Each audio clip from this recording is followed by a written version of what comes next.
opening kick and moments away from getting started here tonight in Raleigh. Nice of you to drop by tonight.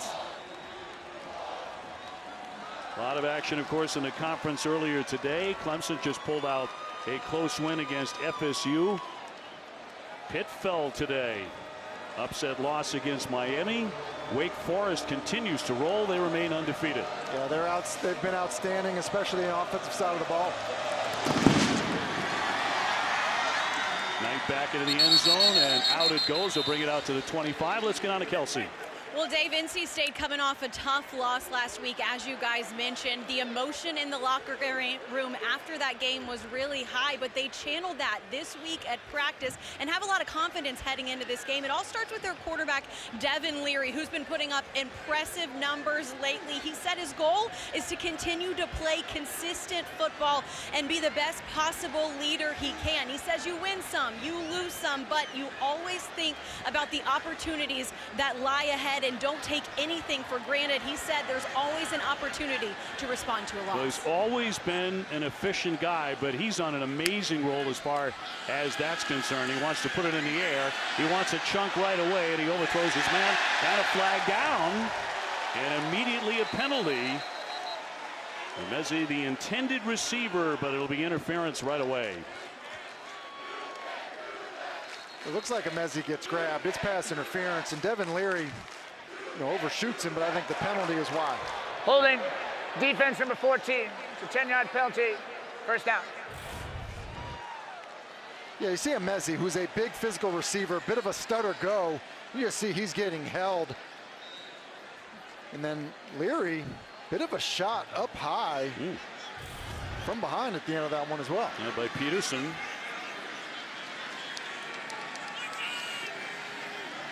So first down 10. He'll throw into the flat, and his first completion of the night, as he will hit there Thomas, his slot man. He picks up 7. Leary so efficient. We talked about this last 5 games, Tim. He has thrown 14 touchdowns, 0 interceptions. After throwing a pick on a desperation heave on the last play, game 2 against Mississippi State, he's now gone 176 passes without a pick. And wants to go airborne again. A little bit of a bobble, but that catch will be made here on the near sideline. And they pick up another first down. That was Devin Carter with the grab. He's been a big play guy for them. And Dave, you talk about Leary's efficiency. Obviously, he's done an excellent job not turning the football over, making good decisions. And then just think about the ability to also push the ball down the field because he has a very big arm. First down 10. Into Louisville territory, and Van Knight getting the carry. He ran for 163 yards in the opener against USF. He can flat get it done. 5'11", 210 out of Bailey, North Carolina. Really, the run game is the strength of NC State offensively, but with the way Leary has played, the passing game has been equally as impressive. Late flag here. There is no foul for an illegal formation on the play. It'll be second down. So no penalty. Dave Dorn's team trying to get bowl eligible. They can do that with a victory here tonight. Empty backfield. Leary all by himself on 2nd and 11. Opening drive here for the Pack. In the pocket, batted away and well defended. He wanted Christopher Tootle, but it was C.J. Avery who's really the heart and soul of that team on defense. Yeah, that's an awesome play by C.J. Avery. Louisville ends up bringing pressure. They're going to get home, so Leary's got to get the ball out quickly. And Tootle, who's a really athletic tight end, he's almost like a move tight end receiver type player. It's a nice job of undercutting the route by C.J. Avery. 3rd and 11 for Leary. Does such a good job of staying in the pocket. He's a tough kid. He'll fire on a completed pass. He got it to Carter. Carter with the reception for 17. He can get some big chunks. Listen, look at Devin Leary standing in the pocket here. A pressure is brought, and it's really Yaya Diaby right into his chest. But the toughness to stand in there, try to follow through and deliver an accurate throw. That's an outstanding play by Devin Leary. And you know Yaya is going to hit you too. He is coming. Another first down here for the Wolfpack. On the carry off to the left side, bouncing through. It's Donovan Knight, Bam Knight, with a tough carry for 8. You can see the challenge of defending NC State offensively. You know, the quarterback can deliver the throws. You have receivers that can win one-on-one matchups, and then backs that will fall forward like Bam Knight does there, and they'll roll in other backs when he gets tired. Second and short. You may see the football again here. NC State on the move on their first drive tonight. And it's going to be lost, and did he dive back on top of it? He did. Bam Knight and Leary both went diving on top of it, and it was the quarterback who recovers the fumble. And everyone talks about these RPOs, run pass options. It's like, oh, hey, I don't want to give it to the back. I'm going to pull it out and throw it. But if you stick it into his belly for too long, eventually he thinks that you've given it to him. Looks like Knight kind of grabs that football as Leary is trying to pull it out to throw it. Fewest turnovers in the ACC. Dave Doran looked at the Miami loss, a game full of a lot of missed opportunities and some key mistakes, trying to clean up some things tonight. He'll dump it over the middle and another completed pass, but going to be well short. And gain just 2 yards to bring up 4th down. Tell you what, I'm at a minimum lining up like I'm going to try to go for it offensively. Like, I think the way that NC State feels about their offensive line, I'm running behind some of my big guys up front because you are much bigger than the front for Louisville. It's on 4th down. Leary going to go for it. On this opening drive here for the Wolfpack.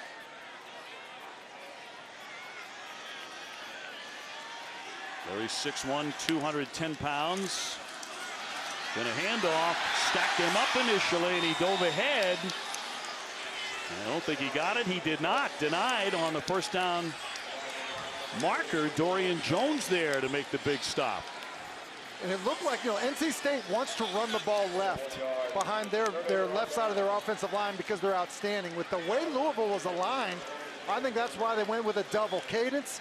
They end up running to the right, and Louisville, who was on their heels, comes up with a no points. They elect to go for it on 4th and 1. Would have been a 38-yard field goal. I think with the way they run the football, I'm fine with the decision to try to go for it. Mitchell with the first carry as he will tumble ahead. And Cunningham coming out. Malik Cunningham with 13 rushing touchdowns this season. Tacklers seldom get a clean shot at him. He ran for 133 yards last weekend against Boston College and 3 touchdowns. He is an elite runner, and oftentimes it's not on designed run plays. It's when he takes off and scrambles. He's as dangerous as any player we'll see tonight on the field with the ball in his hands. Going to step up and try to run it. Not very far. Taken down by Drake Thomas, who's having a big year for NC State. And that's a nice job. It's empty. Quarterback draw. When you get into empty and you're worried about quarterback runs, you run games and stunts with your defensive front. They do that, and then Drake Thomas, as you mentioned, Dave, that's a huge play in the open field on Malik Cunningham. 3rd down 5. Cunningham, some of his best games have come against NC State in his career at Louisville.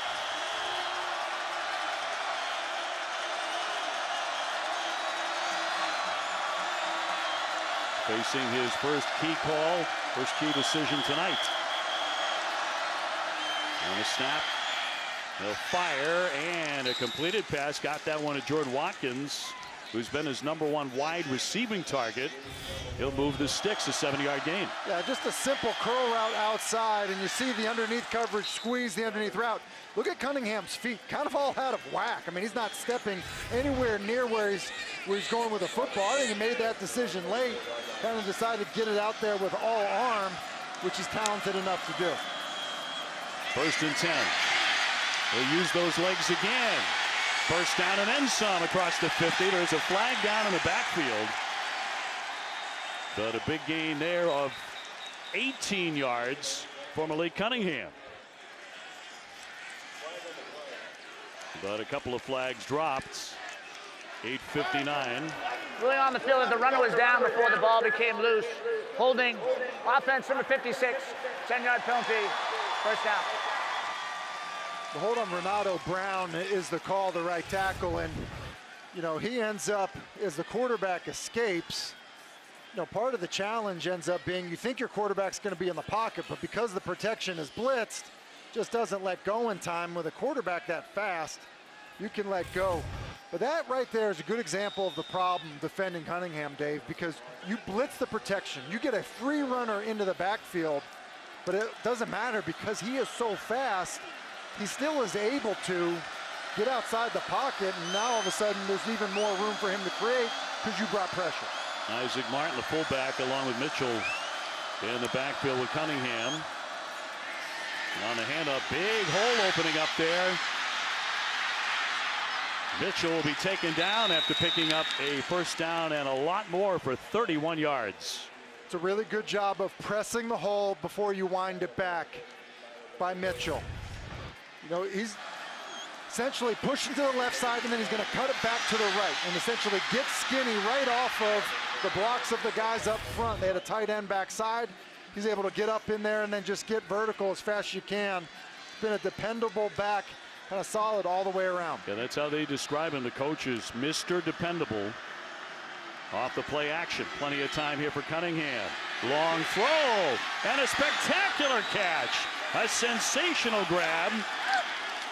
Marshawn Ford, 34 yards. Yeah, it's a ridiculous catch by Ford, because when this ball comes out of Cunningham's hand, I think it's going to be intercepted because Derek Pitts had fallen off of the post route and he's waiting right there at the corner. But Ford just basically says, look, ball's in the air. I'm going to be more aggressive to go get it.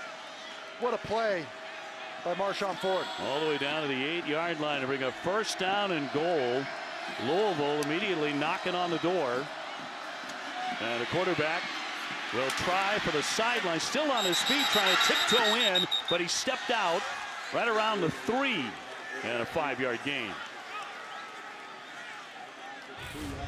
Tell you what, Cunningham was kind of hemmed in, but he's just so elusive, and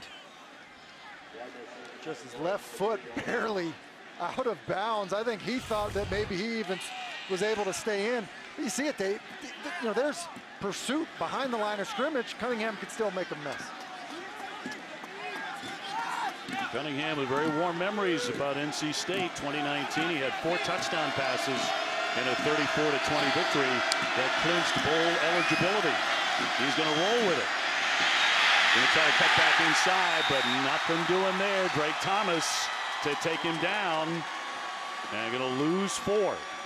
This is the second good play we've seen from Drake Thomas tonight in the open field. Here's Drake Thomas, and with the boot coming out this way, he does an excellent job of reading it and then taking a pursuit angle to slow Cunningham down and force him back inside, and he's even able to make the tackle.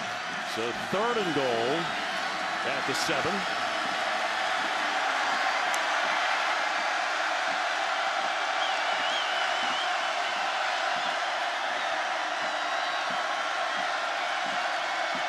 It's Cunningham and Mitchell.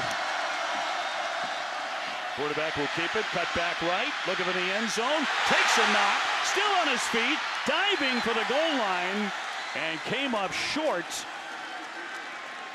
Well, he took a whack, but he kept on rolling. He really did. It's speed option to the left. He ends up cutting this back. Now, when you do that, you're kind of on your own. And he gets just absolutely blasted by Shaheem Battle. Kind of fortunate he wasn't injured because he kind of ducks his head. Really dangerous play there, and then you'll see how tough and competitive he is.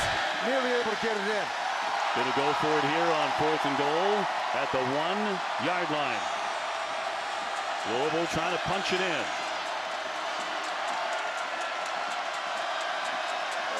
And I will say, after that run by the quarterback, some uncertainty.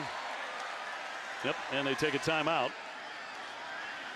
5:12 to go in the first. Louisville trying to get it in.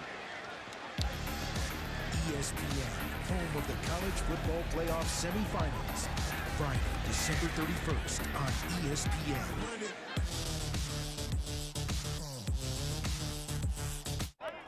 All right, here we go. Miller in motion. Wait, is that a baby on the field? It looks like it, Craig. And the defensive linemen are playing peekaboo. I've never seen anything like that before. Harris now appears to be burping the baby. That's a great moment right there. Ref going to the rule book here. Well, wait a minute. Harris is off to the races. We don't need any more trick plays. Touchdown! But we could all use Time is presented by Geico. Save even more when you bundle home and car insurance. Louisville right on the doorstep. They take a timeout. We're about to come back from that. Malik Cunningham was upset a moment ago, but here's the play where he took that knock by Battle. He just cuts it back in huge collision with Cunningham in Battle. Cunningham able to stay on his feet, and then after the play, takes his helmet off, and he is upset with the official about something before they called that timeout. 4th and goal. And a play blown dead and flags down immediately. As Cunningham hit the deck again. False start. Offense, number 44. It's a 5-yard penalty. 4th down.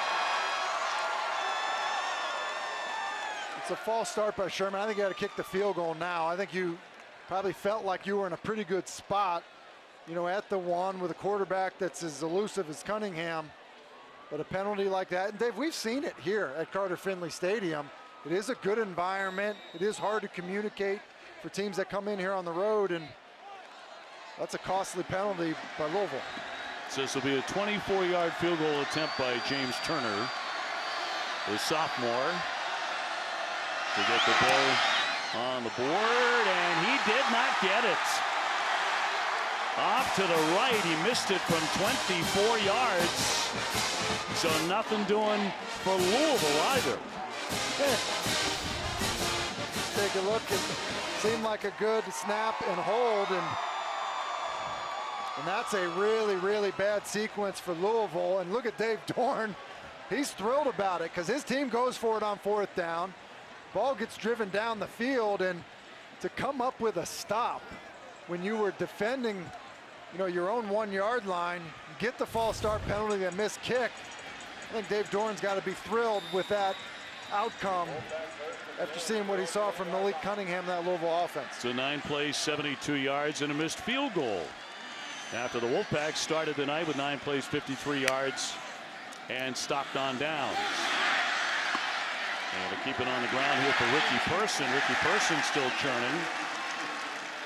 Person a power back. He has 4 touchdowns this season. He'll pick up 9 there to bring up 2nd down and 1. He is the power back. Kind of was the short yardage and goal line back. Well, what's funny is I think all their backs have power. I mean, even when they put little Jordan Houston in there, he runs with power.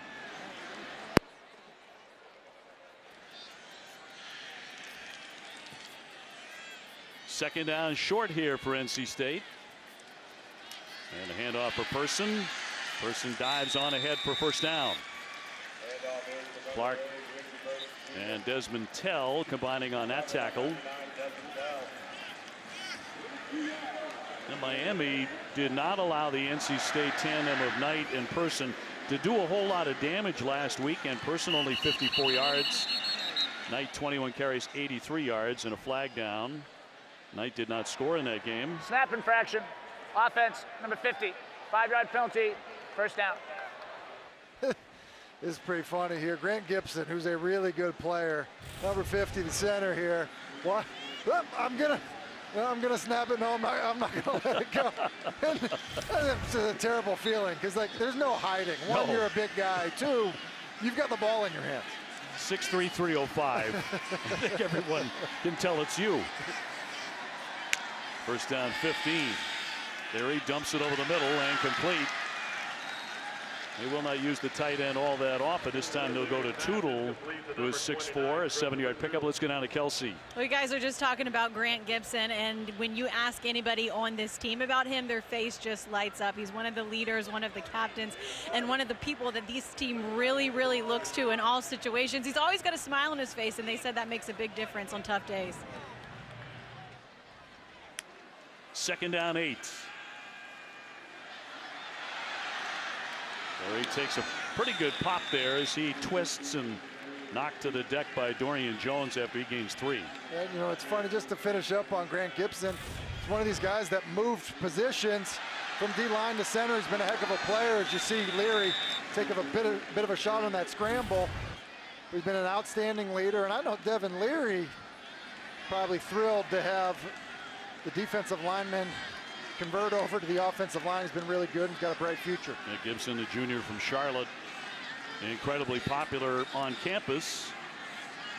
He's had an outstanding career. Leary by himself wants to throw again. And complete. Got an opportunity for a huge gain. A flag is down as he hits Emezie. But a flag dropped. Went for 25 yards.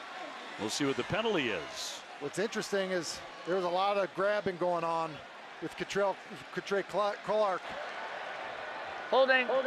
Defense number 14. That penalty's declined. Result of the play, the first down. Yeah, and Scott Satterfield is furious because there was a ton of contact, and I think Clark felt like he was pushed off by Emeka Emezie. And when I saw it live, my initial reaction was, I wonder which way they're going to call it, because I think you could have called it either direction. Clark, the #1 corner, and the Louisville D, has 3 interceptions this season.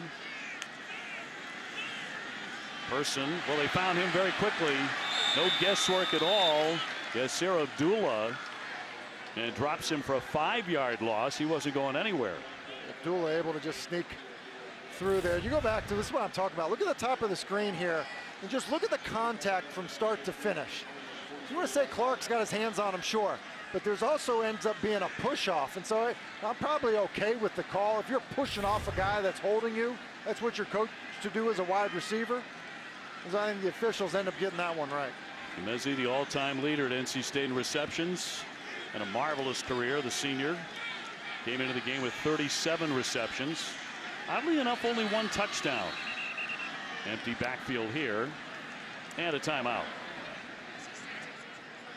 So the Wolfpack will take one with 1:38 to go here in the first. No score yet. The 3-horse race in the ACC Atlantic Division with Wake and Clemson. They both won today.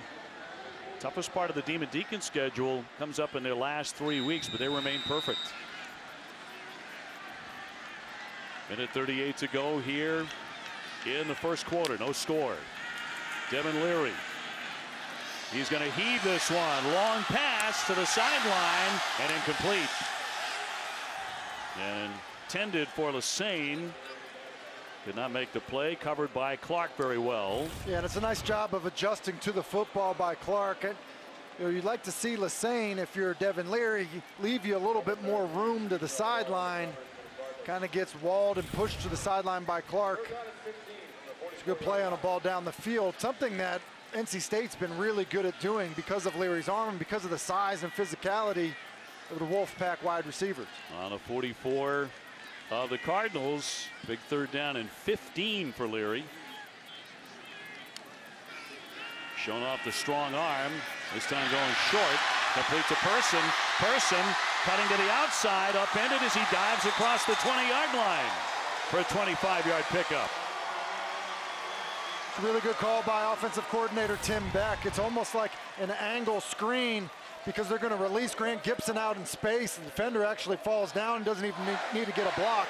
But on 3rd and 15 to throw the ball basically a yard past the line of scrimmage and pick up the first down. It's a really good job offensively by NC State. Early in the game, but circle that play. 25 yards for the Wolfpack. Final minute of the first quarter. There he wants the end zone. Throws, and it is caught for a touchdown.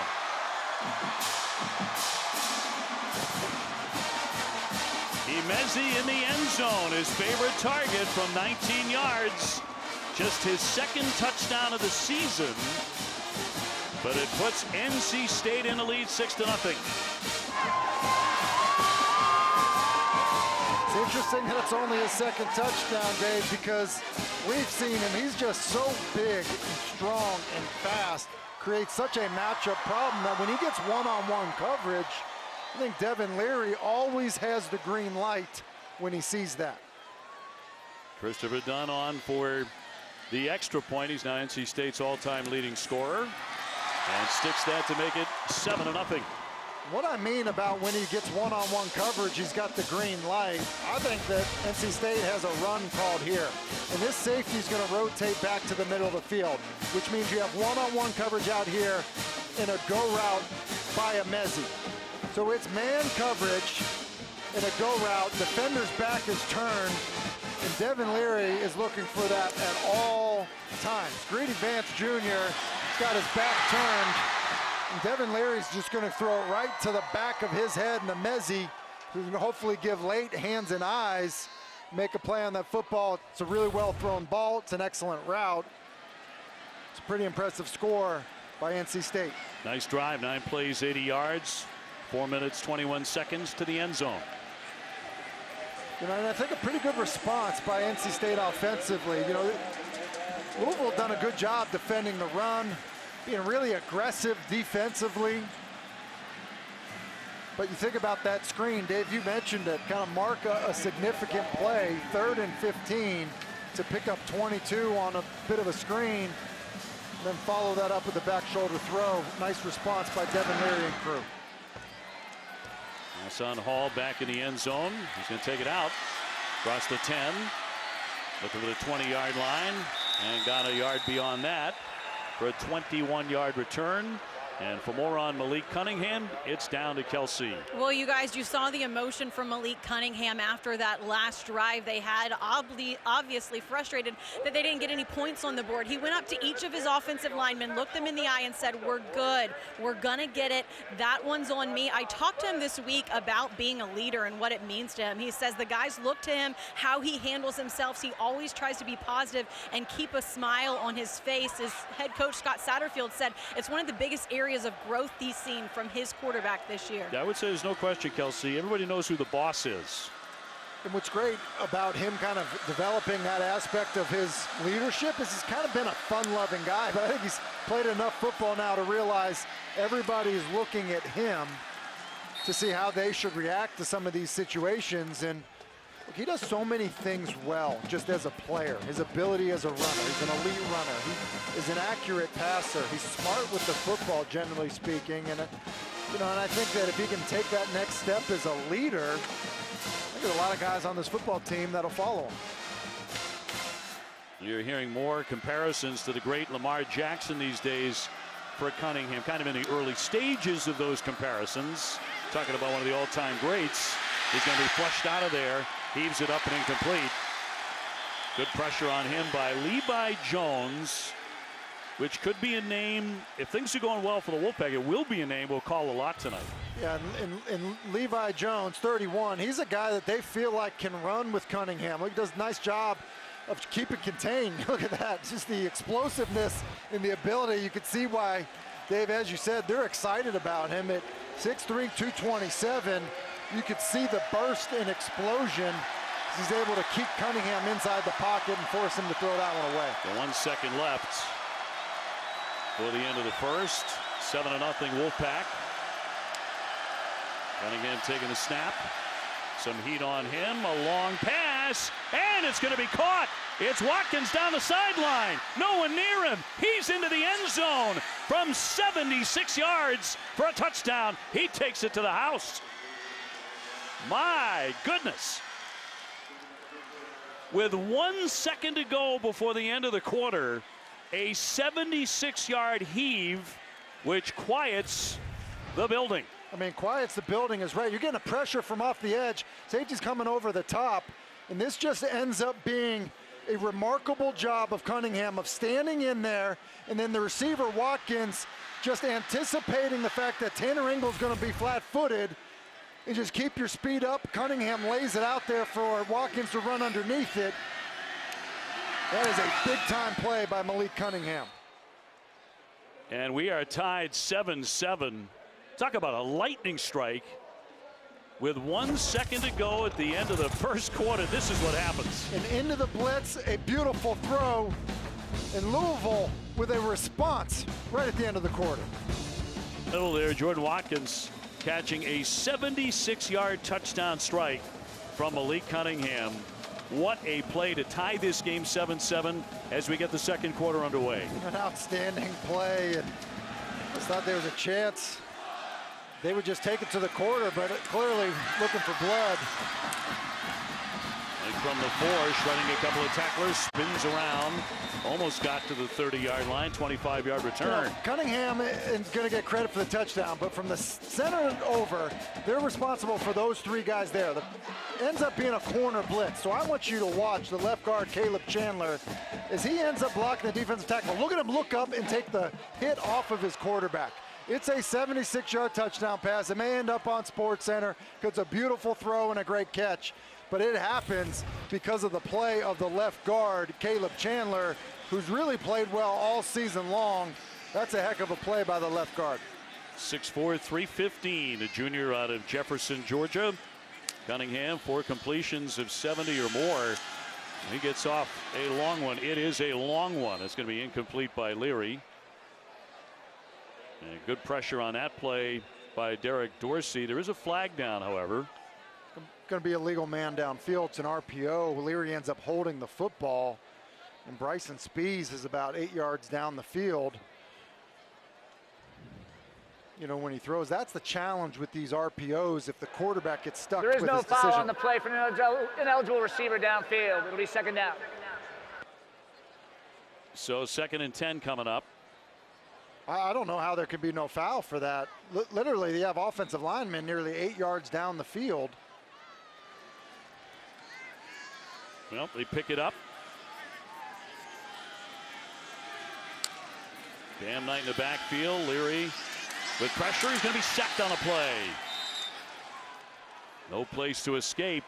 Big time pressure from Marvin Dallas and C.J. Avery. Those are names you hear a lot when they're playing well. Yeah, and Dallas and Avery get there. They just kind of coming from the right side of Devin Leary. And, you know, Avery, not a real big guy at 5'11", but he's just got a nice knack when he is bringing pressure, finding a way to get slippery and get to the quarterback. And now NC State finds themselves in 3rd and forever.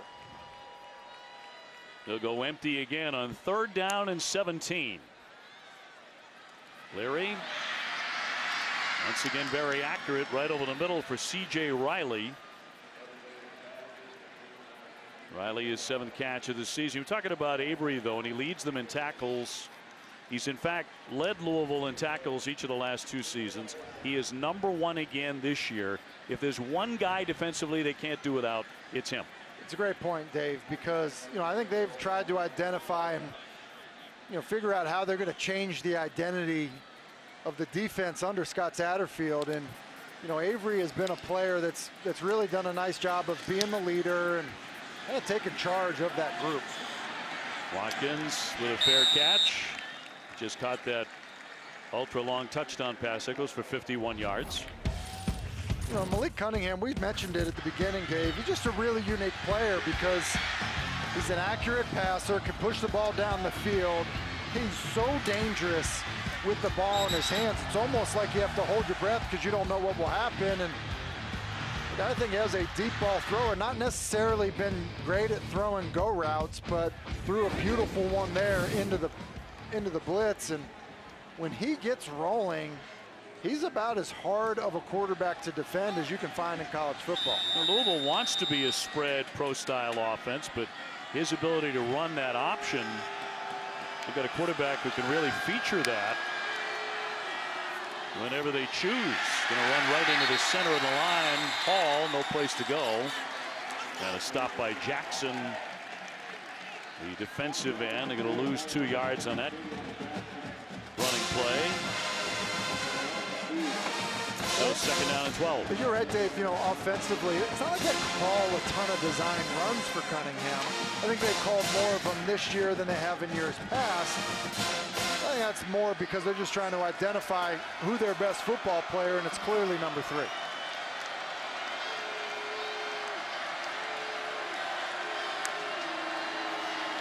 Cunningham looking to throw. Fires long once again, looking for his receiver. It's going to be intercepted. Going to be picked off by NC State, and Shaheem Battle who's already having a really fine night.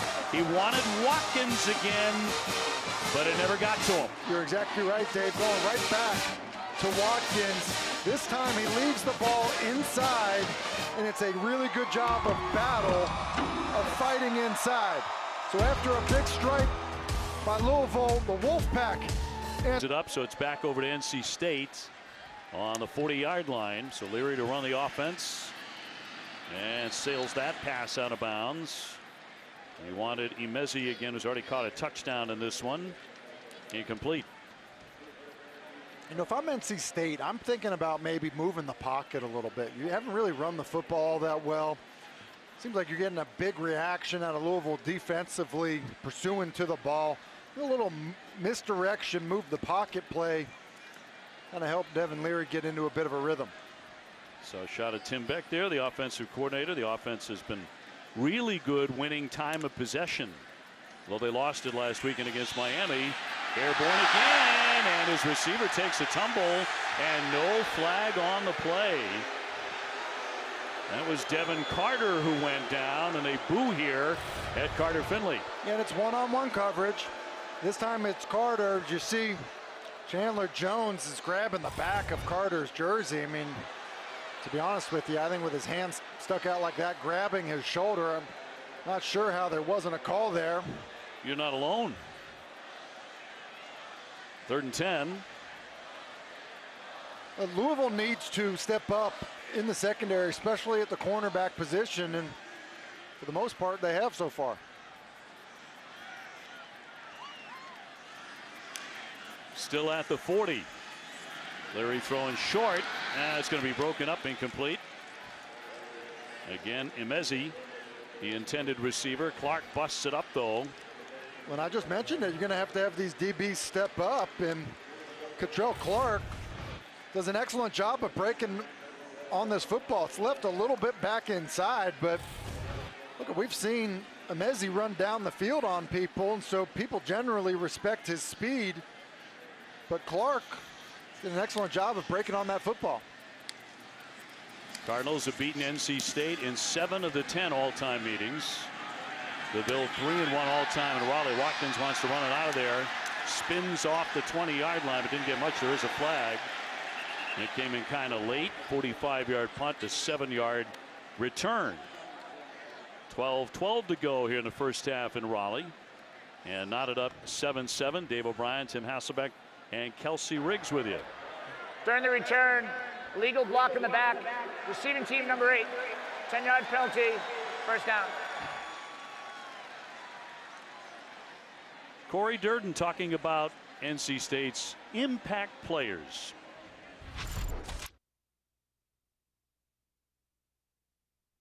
Corey Durden here. We got NC State impact players on defense. First, we got number 10, Tanner Ingle, also known as Tingle. He's small, but he play big. Then we got number 32, Drake Thomas, pulling out the Draco. And then we got number 13, Tyler Baker Williams, also known as T-Bait. He done been here since the school opened, since NC State started. I love that. Been around a while. An institution. They're naming dorms after him already. Cunningham zips the pass and complete to Ford. Guys, how much fun is Corey Durden? I got to catch up with him yesterday. He said he might hear about it from Tyler Baker Williams after that right there, but he's a guy that hasn't been here very long, just transferred in from Florida State, and the appreciation he has to be a part of this program and to come in and step up. He's got a smile on his face every day, and the coaches really like the way he stepped in on that defensive line early. I get the idea. Every meeting he's in, he lights up the room. On the ground, and the carry by Mitchell to pick up the first down. You know, it's funny. I got that same sense. Like, wait a second. He's a new to the program transfer. He's already got nicknames for, you know, somebody on every level of their defense. Not just nicknames. He's got jokes about them, too. He's got material. Yeah, I think it speaks to the chemistry that they do have here on this football team, and they do a nice job with that. On the 23-yard line, 1st and 10. Cunningham trying to get the offense in gear. And on the carry, not much of a gain there by Mitchell. In fact, didn't get anything. Drake Thomas continues to play big. He picks up another tackle. Younger brother to Thayer Thomas, who is a huge guy on offense as a wide receiver and also on special teams. And I've really been impressed with him so far. A lot of pressure with Isaiah Moore and Peyton Wilson out. He's kind of the last man standing of these starting linebackers for NC State, and seeing two great open field tackles. And that play he just made right there, I mean, he blows the guard up into the backfield. Their defense has allowed just one rushing touchdown all season long. NC State. Georgia finally gave up one today. So NC State is #1 in the country in that category. And once again, he hits Ford, the tight end. Not a huge tight end at 6'2", but that is his position listed. The #1 guy in catches. He had 30 coming into the game. Scott Satterfield loves Marshawn Ford, as does Malik Cunningham. Former walk-on, got a great feel for the passing game. Excellent blocker as well. That's a terrific story. Cunningham throws long, has a receiver, and a big hit. It's out of bounds and incomplete. That was broken up. He wanted Huggins Bruce, but unable to make the play. NC State and Jakeem Harris right there. It's a fake wide receiver screen, and then they're trying to hit Huggins Bruce up the field, and the ball's there. You know, he's on the sideline. The ball is at his hands. You got to come up with that. I think it's exactly what he's being told right there on the sideline. Ball's in your hands. You're going to get hit either way. Might as well hold on to the football. Cunningham limping off the field. We'll check on him in a moment. Mark Bassett, the 24-year-old punter. He's a freshman from Australia. It's like the really hot Christmas toy. Everybody's got to have a punter from down under these days. Inside the 25, Thomas takes on a fair catch, 43 yards. Back to that hit. Yeah, scary scene for Louisville. Cunningham limping off the field, kind of hit. Reigning Heisman Trophy winner Lamar Jackson. Dave Fleming alongside a couple of brothers. Ryan Finley, elite intelligence, but he's been calm, cool, collected, and composed. Jackson throws middle, tipped up and intercepted.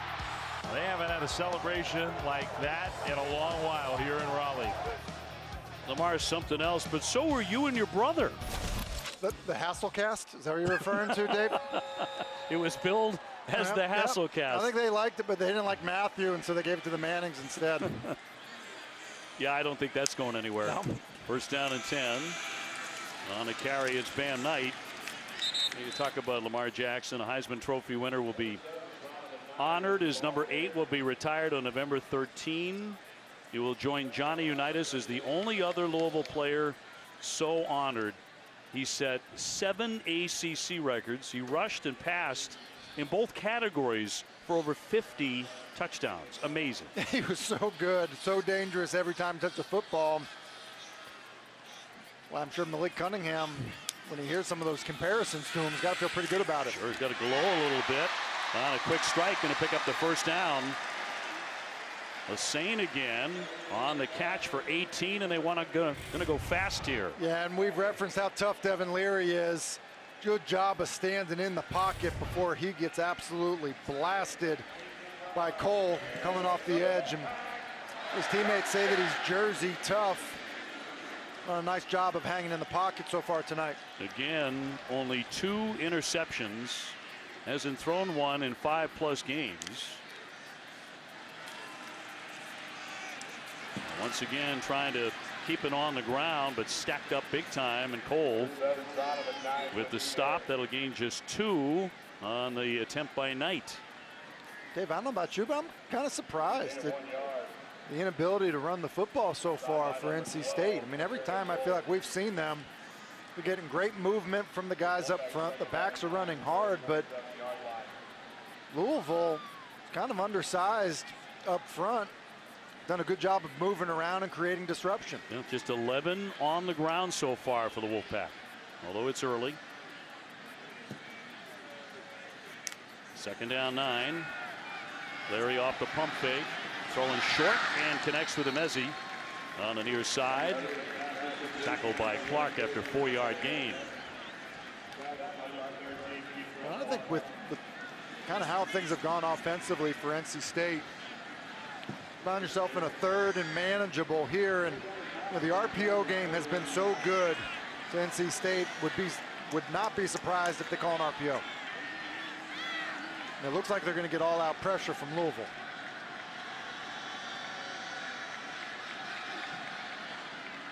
Third and 5 for the Wolfpack. Leary throwing again. And that one is going to be broken up, and had a chance to make an interception there. Key Clark, who has been everywhere defensively, breaks it up. Here's how close it was.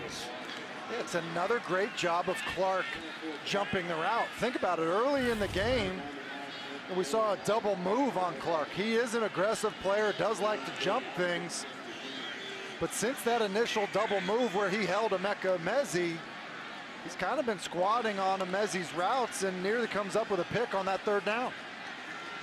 Gill, the punter, 3-year starter, has 16 punts of over 50 yards this season.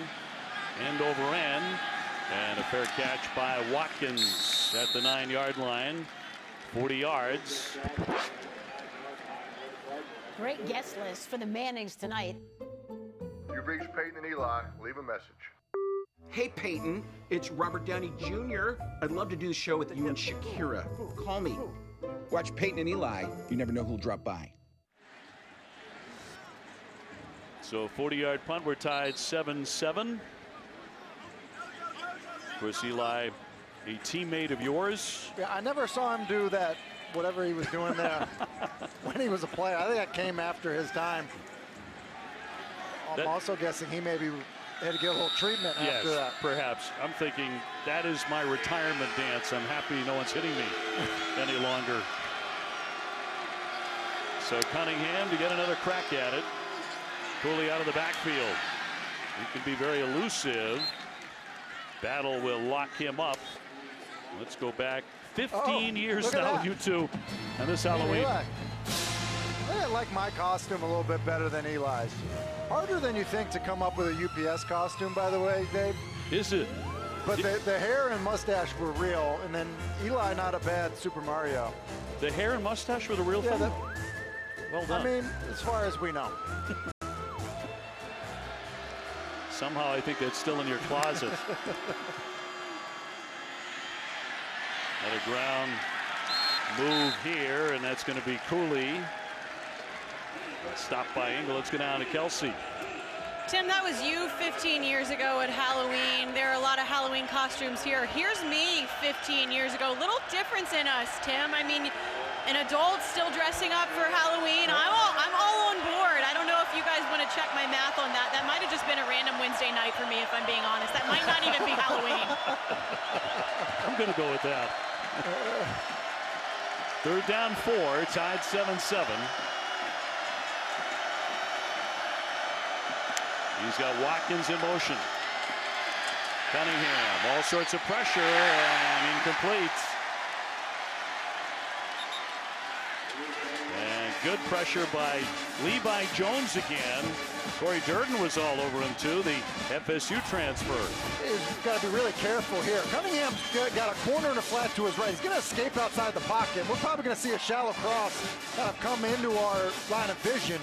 But this is super dangerous. You see him escape outside the pocket, throwing back. He's got no idea what is happening backside. That was an extremely dangerous play, backed up inside your own 20 by Malik Cunningham. And I think they're really fortunate that something terrible didn't happen. They will turnover. Thomas at the 40-yard line, so that's where the drive will begin here for NC State. A 45-yard kick. We're tied 7 apiece. That's Tuesday night at 8. Extensive breakdowns of all 15 teams right here on ACC Network and the ESPN app. One app, one tap. Nobody covers the ACC like we do. Does Kelsey ever get off days? You guys, I'm excited to do that on Tuesday. And guess who? I was just hanging out down here. The Wolfpack head coach Wes Moore down here enjoying the game, was taking some photos, making sure that he gets his football in before this season starts in just, what, 2 weeks? It is right around the corner, as we said. Devin Carter, the intended receiver, but broken up, and Carter Finley fans wanted a penalty there. Nothing forthcoming. Second down and 10. And another good job by Greedy Vance. Another corner who's definitely been improving for Louisville, and it just makes a really nice play. And I think the corners have done a nice job of hanging in there so far. Person trying to bounce outside. They string him out. Down he goes. Nothing doing there. Just a couple of yards before Clark brought him down. Coming up on 5 minutes to go here before halftime in Raleigh. Yeah, you know, I don't typically criticize running backs for going side to side, but like if you're Bam Knight or Ricky Person, just get your shoulders going north-south. Instead of always trying to bounce things outside, I think it would have been a better idea there on that run. 3rd and 8 for the Wolfpack. Leary, plenty of time in the pocket. Zips it complete. Got that one free to Lassane, who has been really active in this game. That's a 6-yard gainer.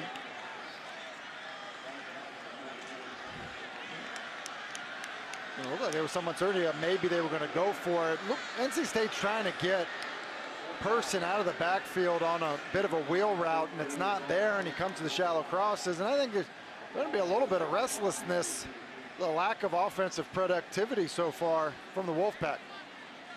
Watkins standing back at the 8-yard line.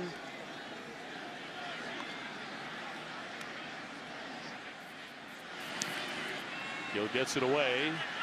Watkins calling for the fair catch. So a drive coming up here for the Bill, a 40-yard kick. The ACC's Committee for Racial and Social Justice, in conjunction with its member institutions, have identified October 23rd through the 30th as ACC Unity Week. The scenes right before kickoff tonight between NC State and Louisville. Great to have you with us tonight here in Raleigh. Dave O'Brien alongside Tim Hasselbeck and Kelsey Riggs. Jalen Mitchell in the backfield along with Malik Cunningham. Long way to go here. He's going to fire and complete on the running grab by Josh Johnson. Marshawn Ford actually down the sideline, but a flag down, and that goes for 27. The post wheel combination. Face mask. Offense number 74. Half the distance to the goal. First down. On the right guard, Adonis Boone, guilty of that infraction. 3:45 to go before halftime. It seems like both of these teams, after a couple of big plays, the go route by Cunningham, the back shoulder throw by Leary, kind of since that point offensively, these guys have kind of continued to hurt themselves with plays like we just saw there from Adonis Boone. Well, backing him up all the way to the 6-yard line. First down and 16 for Louisville. They'll try and gain a little extra room here, but Mitchell gets stuck by Drake Thomas. That's shut down quickly. Yeah, it's a great job by Savion Jackson, the defensive end, and Drake Thomas, who again now, I think there's kind of interesting, when you think about their 3 linebackers to start the season, Peyton Wilson, Isaiah Moore, and Drake Thomas. Drake Thomas probably the one that got the least kind of preseason publicity, but tonight he's playing as well as any of the linebackers we've seen this season. Cunningham backed up. He'll step up now, trying to run it out of there. Out across the 15-yard line. There's a flag thrown. Daniel Joseph with the hit. Able to pick up 9, but a flag is dropped. Personal foul, face mask, offense number 74. Half the distance to the goal. Second down. Adonis Boone again. Typically not a call you get on offensive linemen. You get an illegal hands to the face. I always wonder if he gets out into space. 74 in here. Yeah, and he just gets his hand up on Jalen Scott into his face mask, and you don't typically see it often, and we got 2 in a row from Adonis Boone. Big junior out of Daytona Beach, Florida. So it brings up 2nd down and 15.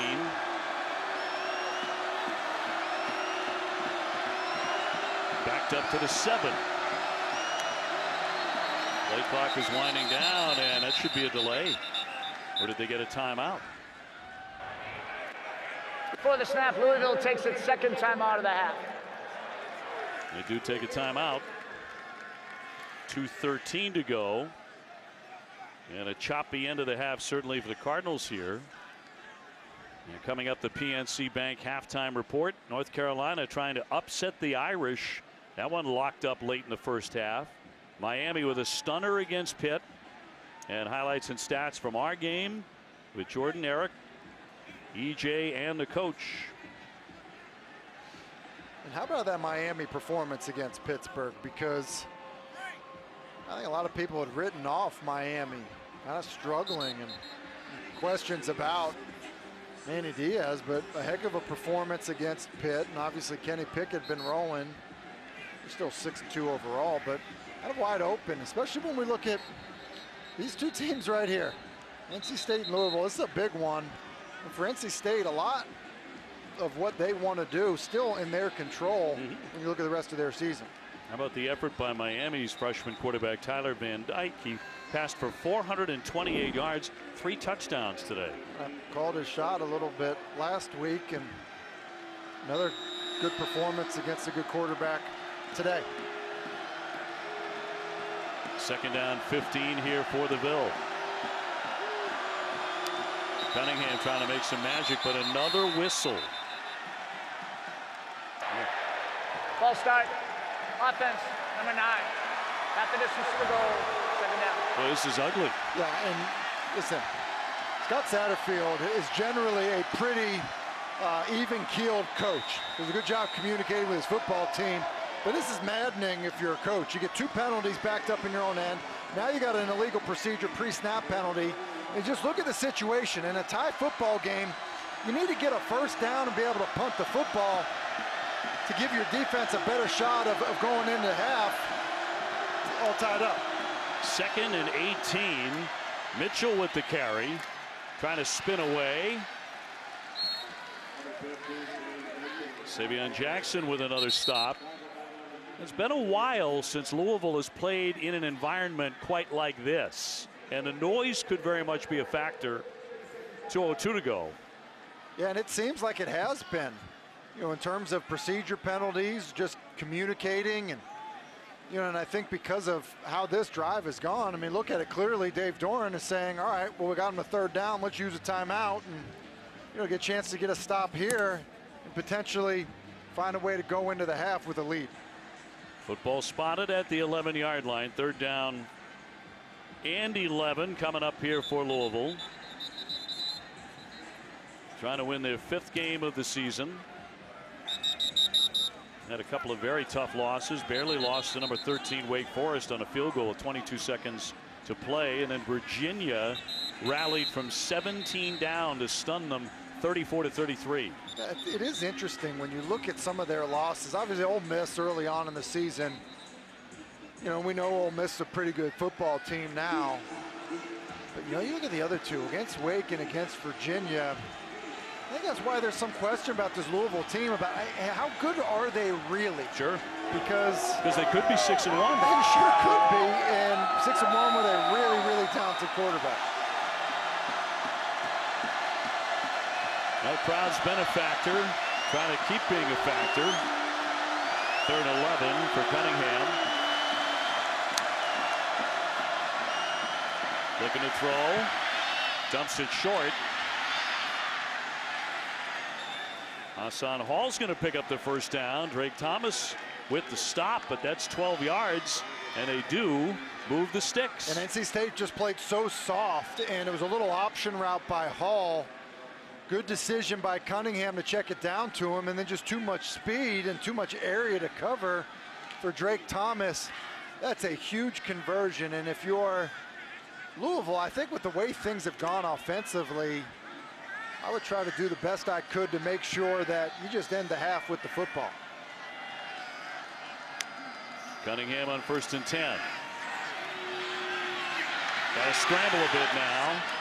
And we'll throw that one into the sideline of NC State. Let's go down to Kelsey Riggs. Well, guys, you see right now number 90, Savion Jackson. He's actually on the sidelines, as well as number 10, Tanner Ingle, two big key pieces of their defense. They limped off during that timeout, and we'll see how they are right now, still getting checked out. Looks like Tanner Ingle may have headed into the tent. Already beaten up, of course, with the loss of standout linebacker Isaiah Moore, out for the season with a knee injury. And Peyton Wilson was lost in game number 2. Also lost a talented young offensive lineman in Chandler Zavala. So those injuries are really racking up. And you see team captains. I mean, also all conference players. Every team is faced with injuries during a season. When it comes to critical players, it becomes such a huge challenge. Under a minute before halftime, 3rd down 7, and a jump on the front line and a penalty. Davin Van, the nose tackle. Offside, defense number 45. 5-yard penalty, results in a first down. This play has 10-second runoff options. Well, clearly they're not going to take the 10-second runoff, but Van in the game for Savion Jackson, who Kelsey just referenced, limping off the field and not in right now. And what does happen, Dave? You get backups, and sometimes backups of backups playing in games end up making mistakes like we just saw from Davian Van. 3rd and 2, Hall, the running back. Cunningham, of course, one of the best running quarterbacks in the nation.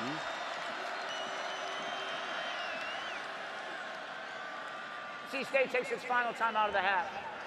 NC State with a timeout. Tied up 7-7, 48 seconds to go. Yeah, and it was interesting. I kind of thought we saw him earlier when, Dave Doran, when Louisville gets to 3rd down, they call a timeout. And I was a little bit surprised that he didn't call one earlier.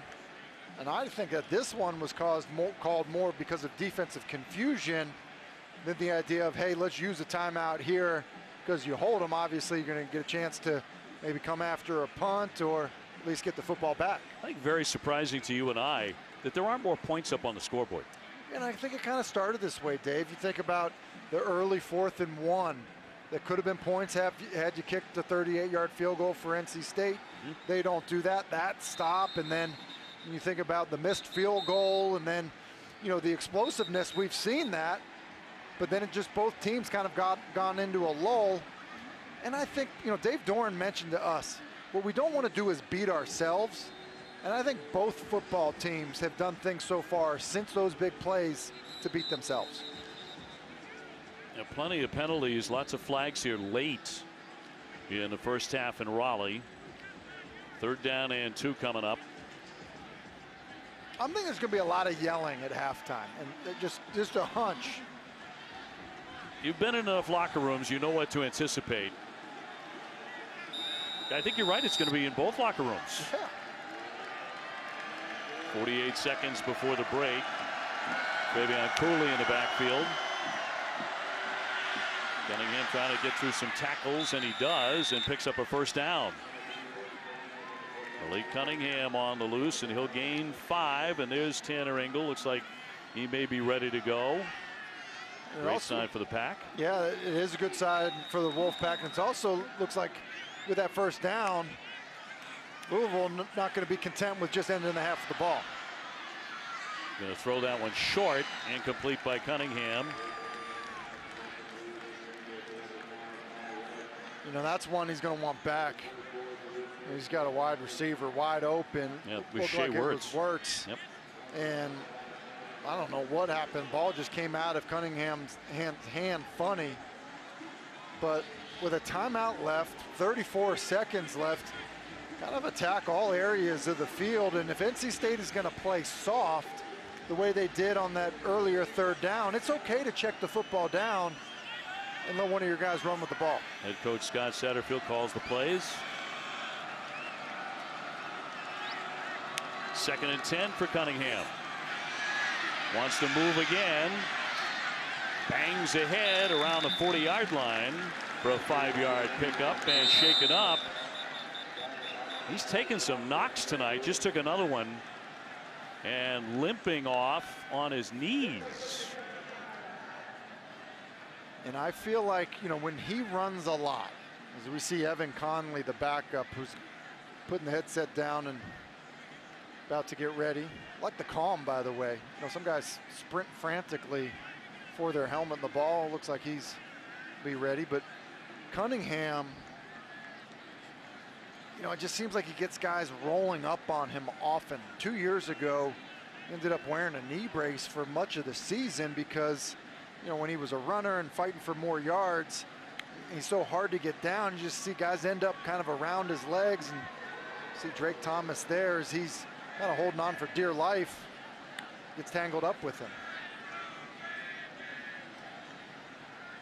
It's Josh Pierre-Louis who kind of comes in to help finish the tackle, but Cunningham looking like he was in legitimate pain.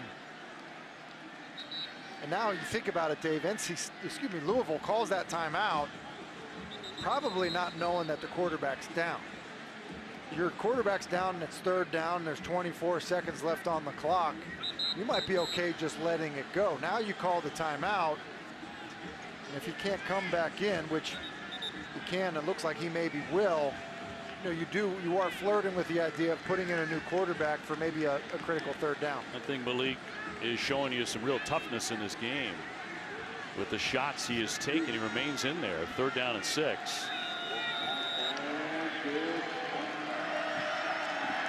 And only 24 seconds to go here in the 2nd quarter. Tied 7-7.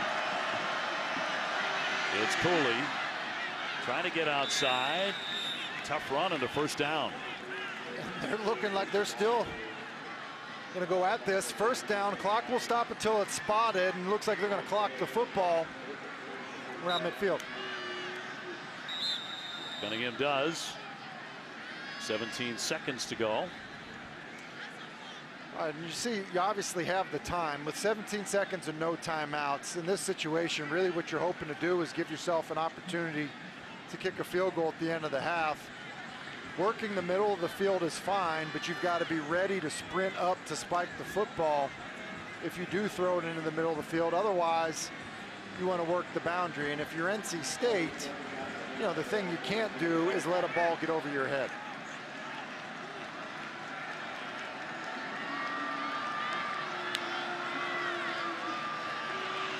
Cunningham to throw. Goes short over the middle and incomplete. Broken up by the pack. To bring up 3rd and 10. It was Drake Thomas. Drake Thomas, who we've seen make a number of good plays against the run. I think he ends up being pretty early on this one. You see his right hand grab. The receivers is running a shallow cross. They're probably fortunate that he wasn't called for pass interference there. It's usually that offhand that gets you. And I would think you're still looking for a field goal at this point. At the same time, you are starting to become in range to be able to make it into the end zone. Comes the Hail Mary. Turner's long is 46. Cunningham taking off, crossing the 50, evades one man and tiptoes out. It is a 1st down with 5 seconds to go before halftime. And I don't know, and this is just look at his elusiveness. Looks like he's run out of bounds. That ability there to just pick up a couple yards is really a big deal. Here I think there are some people that maybe think you could quickly get something to the sideline. I don't think it's worth the risk. I think what you want to do is get an opportunity to throw it into the end zone, which Cunningham clearly can do with the ball just past midfield. Well, he's thrown one for 76 yards and a touchdown tonight. Here they come, and they're going to sack him, a flag on the play. Savion Jackson, the first man to him, along with Daniel Joseph. But a flag. Holding, offense number 70, the penalties decline. It's the end of the 2nd quarter. So that's it. We're at halftime. It ends on a sack. And Cunningham has been battered pretty good. Satterfield is unhappy, has been most of the 2nd quarter. When he's calling for a low hit, is Cunningham gets hit right around his knee, and he's limping off the field. This is what he's furious about. He's got a quarterback in the pocket, and that's a really dangerous play. Cunningham in some obvious pain as Daniel Joseph hits him low.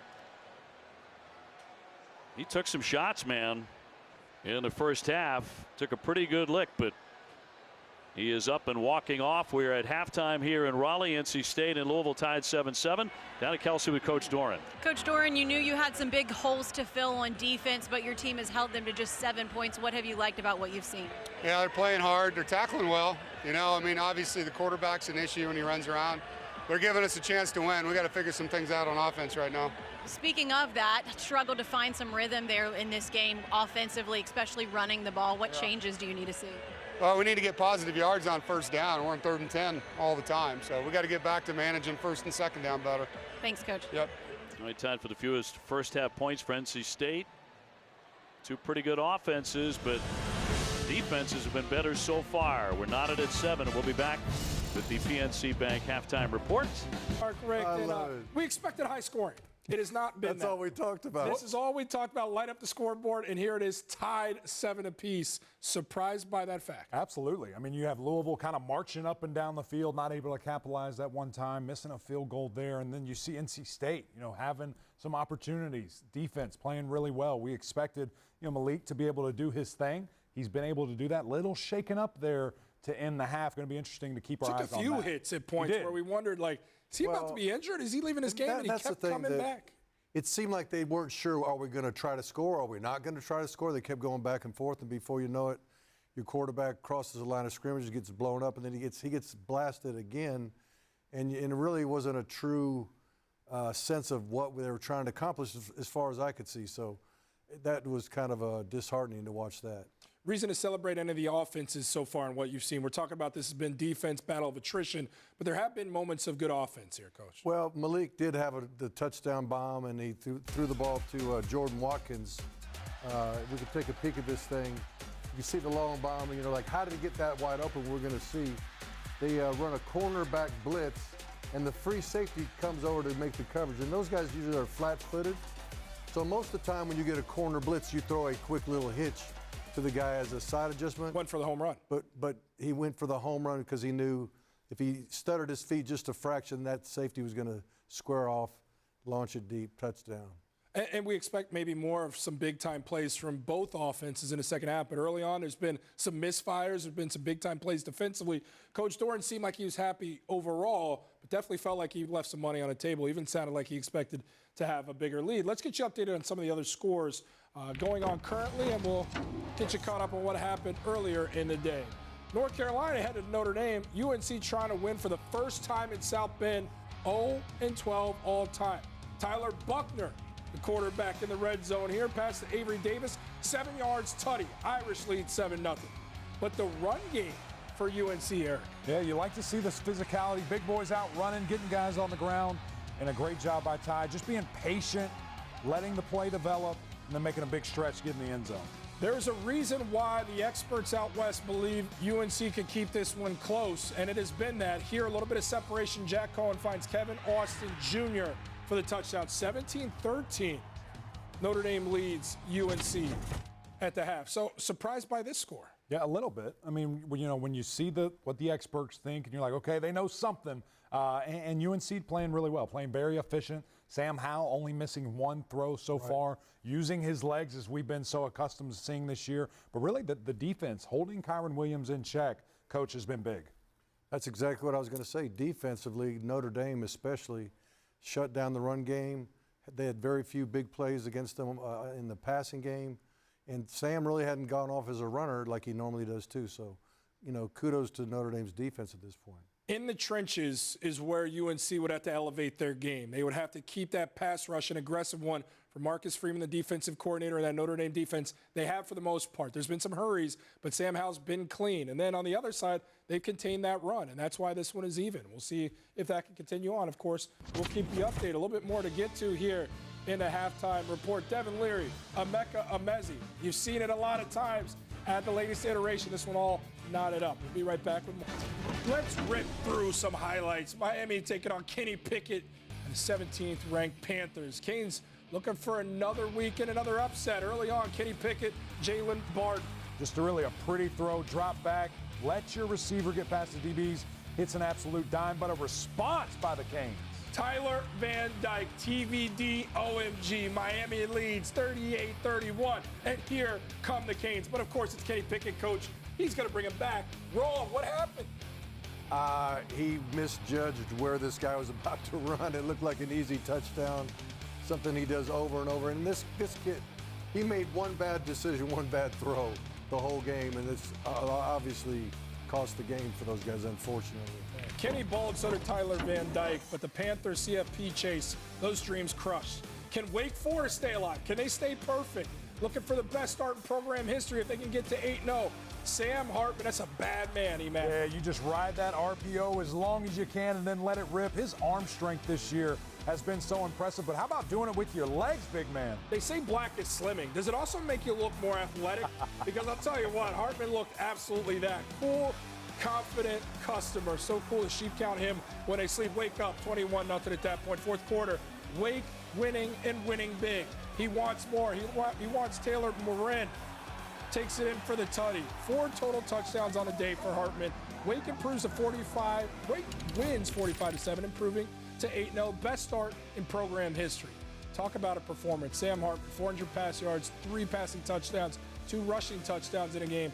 Only 3 other players have done that in the last 25 seasons. And when you see Lamar Jackson on a list, it's a good list to be on. So congratulations to the Demon Deeks. Congratulations to Sam Hartman. Some nuttiness for it. Florida State and Clemson. Florida State with momentum. Clemson trying to find an identity. It's good to be at home in Death Valley. 31 consecutive home wins. Could they continue on? Early on, Jordan Travis, Lawrence Toafili. I've never seen this, Emac. It was a great play design, but then to just have the understanding, to have the awareness to say, hey, I'm getting flipped over somebody. I'm upside down right now, but I didn't touch anything, and he gets the end zone. You can't spell Toafili without toe, right? Dad joke, nailed it. DJ Uiagalelei stripped Jermaine Johnson, the game wrecker, Defensive Player of the Year, perhaps, scoop and score. And it felt like Florida State would have this thing. But Will Shipley, coach, what a performance for that young man. Blasted through tackles, got speed, got agility. This kid is amazing. He's having a big night tonight. Career day for him. Over 100 yards rushing. Will I am #1 in your programs today, #1 in your hearts. Clemson wins 30-20. 32nd straight home win for Clemson. If you liked what we did here, come on back tonight. Post game after Louisville and NC State, the boys are taking the blazers off. We are keeping the shirts on, relax. But the ties come off, we roll up the sleeves. We've got all your reaction to this good one we've got going. Louisville, NC State, all knotted up 7 apiece. Enjoy your second half action. We will see you post-game. Louisville making plays. This halftime report is presented 7-7 between Louisville and NC State. Are Zaxby's first half stats. Just 6 out of 13 for Cunningham, but one of them went for 76 yards. Yeah, and that's really been the key, is the big play, I think, for both quarterbacks. Neither one of them been very efficient throwing the football. I see low completion percentages, but hitting the big play for Cunningham, it was the big one to Watkins. And then you think about, Devin Leary, one big one to Emezie. I think the story, though, Dave, has been the ability of NC State to contain Malik Cunningham as a runner. Obviously took a big shot down near the goal line. And as a passer, when he tries to escape outside the pocket, doing an excellent job with their rush of not letting him get to the perimeter, because that's typically where he does most of his damage. Good job rushing the quarterback, getting their hands on him, and he was banged up. I think plenty of hits and shots during that first half of this football game. You just kind of wonder if he's going to be able to continue to keep taking that type of pounding. Well, they will get the football back to begin the second half. NC State to kick off. So right away, Cunningham and company will have an opportunity from their 25-yard line. Kelsey, moment ago with Coach Satterfield. Coach Satterfield, first of all, how is Malik? And then what does it do to have a guy like that at your quarterback that continues to battle? He's fine. He's just battling. It's a physical football game, and he's giving everything he's got. He's going to leave it all out on the football field right there. Great first half. should be a great second half. You told us this week that you tell your team it's about finishing in the fourth quarter. What did you say to them in the half about coming out here and how you want them to respond? No, I told them they're playing a really good football game, and you got to keep going, but we got to finish. You know, it's all about finishing in the fourth quarter, you know, and finishing this football game to get the chance to win. Thank you, Coach. All right, thanks. Well, you're hoping potentially it'll be a great football game. I think that first half was pretty choppy.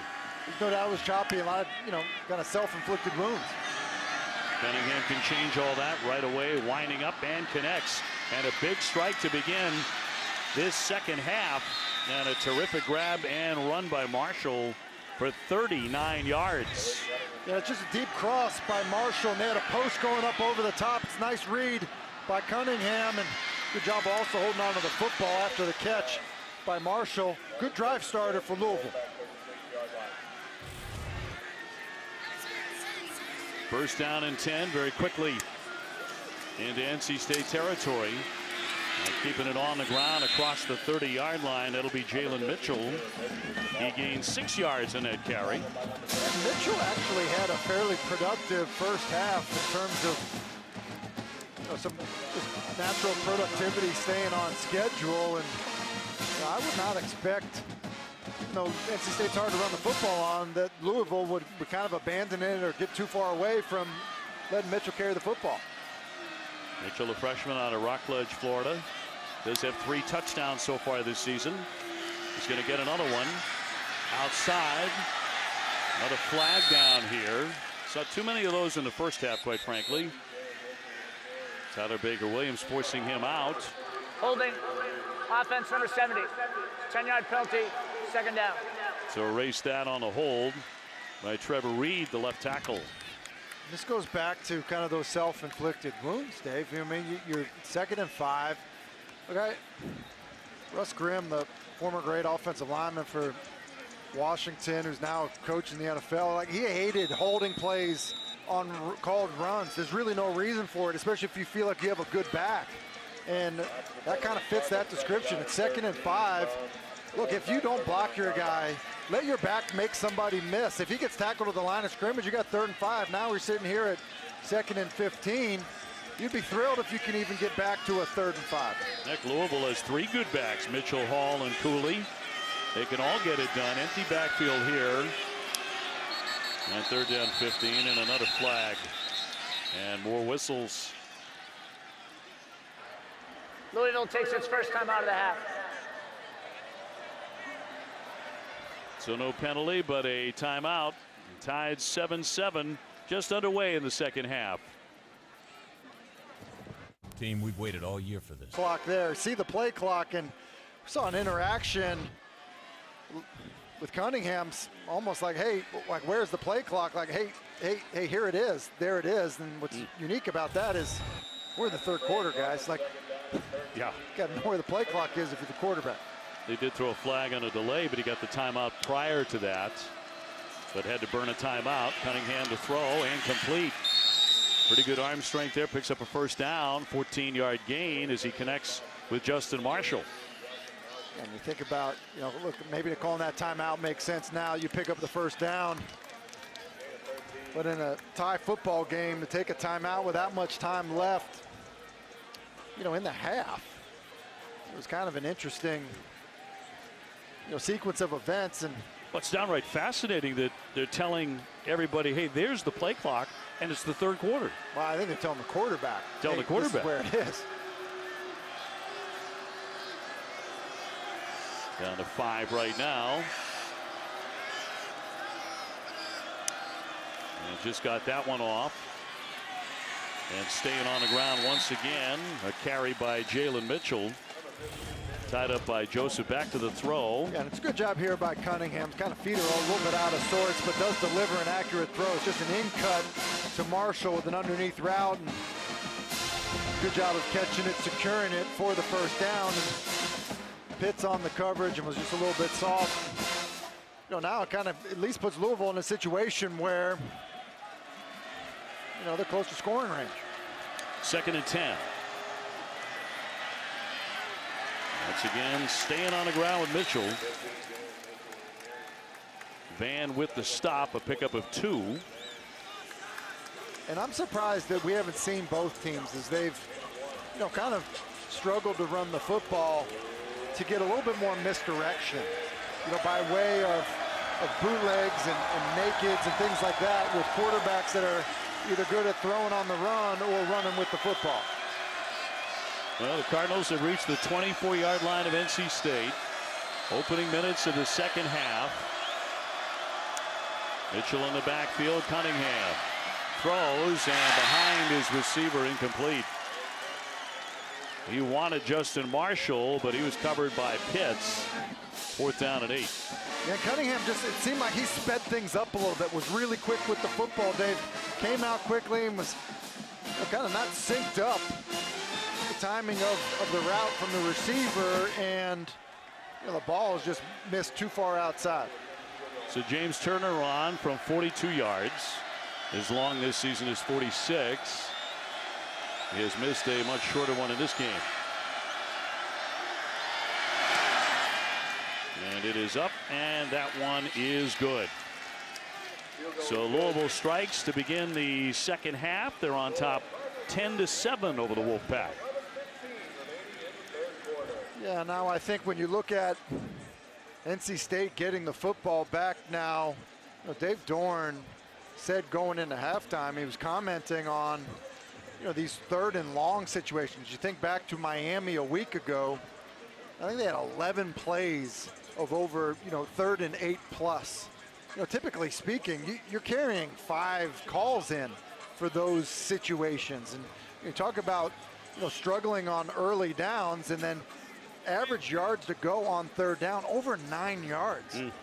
That is tough sledding for an offense, and especially when you consider an offense that is good at running the football. You think those types of offenses stay on schedule, find the 3rd and manageables, the 3rd and 4 to 6s, where there's a lot still at your disposal. 3rd and 9, you're in the drop back passing game, and it allows the defense to tee off. Brock travels to kick off from the 35. Van Knight back at the goal line. And that one hooked and will take a bounce as it goes out.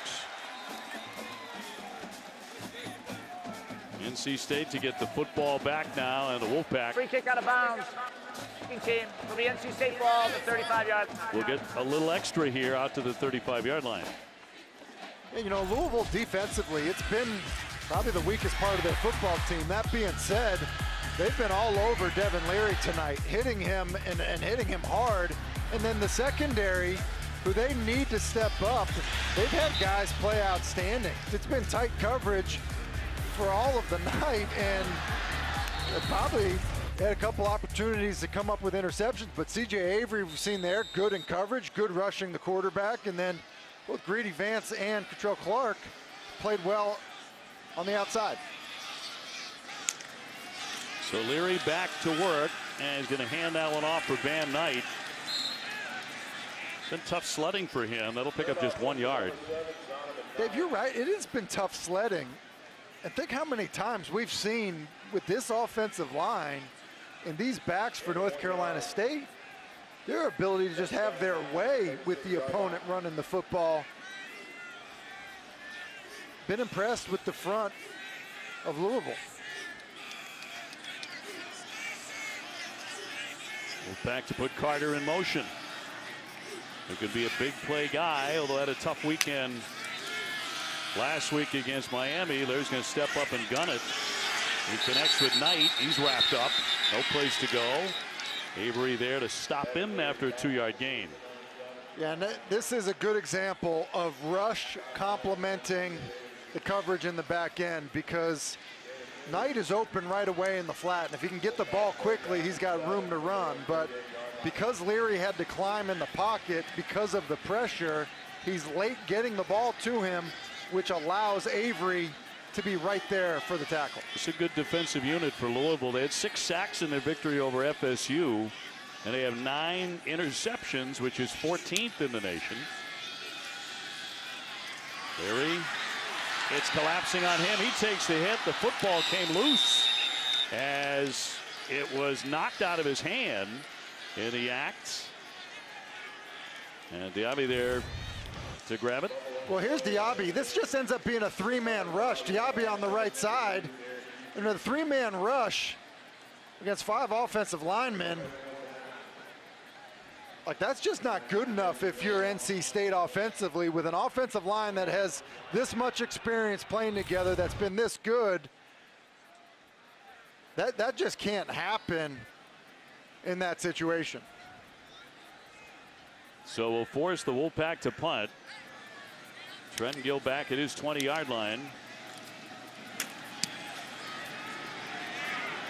Watkins drifting back to the 15, trying to run it out of there, and steps out of bounds. 51-yard kick and just a 53. His legacy in the Italian restaurant business bearing his name, and stood as one of the city's centers of NC State fandom for decades. And last week he passed away. He was 85 years young.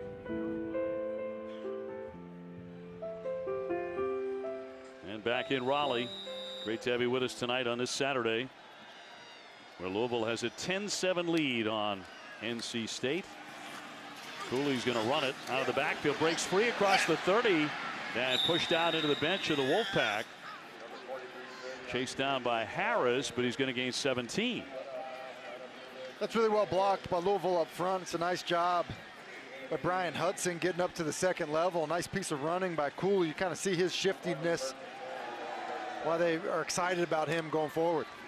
Cooley ran for 162 yards against Virginia. On the attack again with that carry. Stopped by Jackson with a 4-yard gain.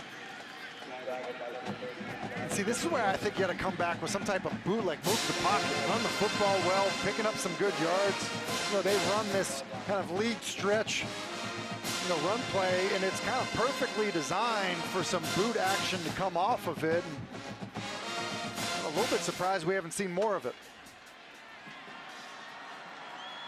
Cooley came out a little bit nicked up, so Mitchell now in. Cunningham spinning back, plenty of time. He's going to run it now. Off the fake. He'll pick up a first down and out of bounds.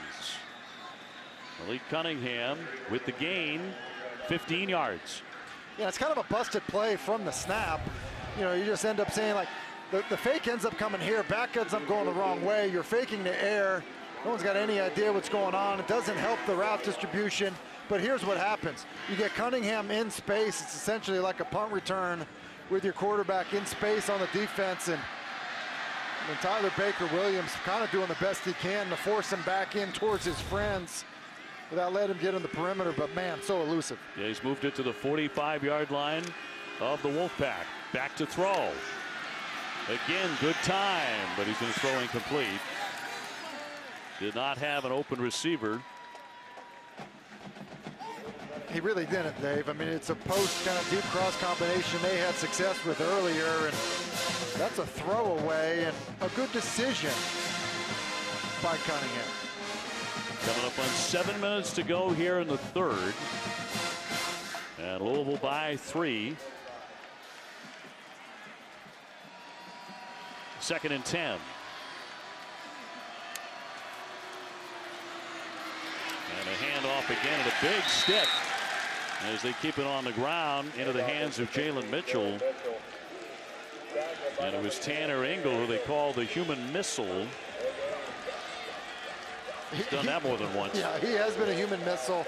He's aggressive flying to the football. It's really Davin Vann who's filled in for Savion Jackson, creating the penetration to disrupt that run early on. Been a nice job so far. 3rd and 10. The Cardinals try to save the drive here. Cunningham trying to do it with his legs. Spinning outside, looking for that marker, but out he goes. He does pick up 8 yards before Levi Jones catches up to him. And it looks like it's a design quarterback run. It really was bottled up inside. You see the elusiveness of Cunningham just to even get to the perimeter. And then, you know, Levi Jones does an excellent job of running this down. They've been running that twist quite a bit. That gets Jones in the middle of the field to spy Cunningham. It's a nice job, and it looks like 4th down. They're going for it, and I would move the quarterback and put the ball in his hands.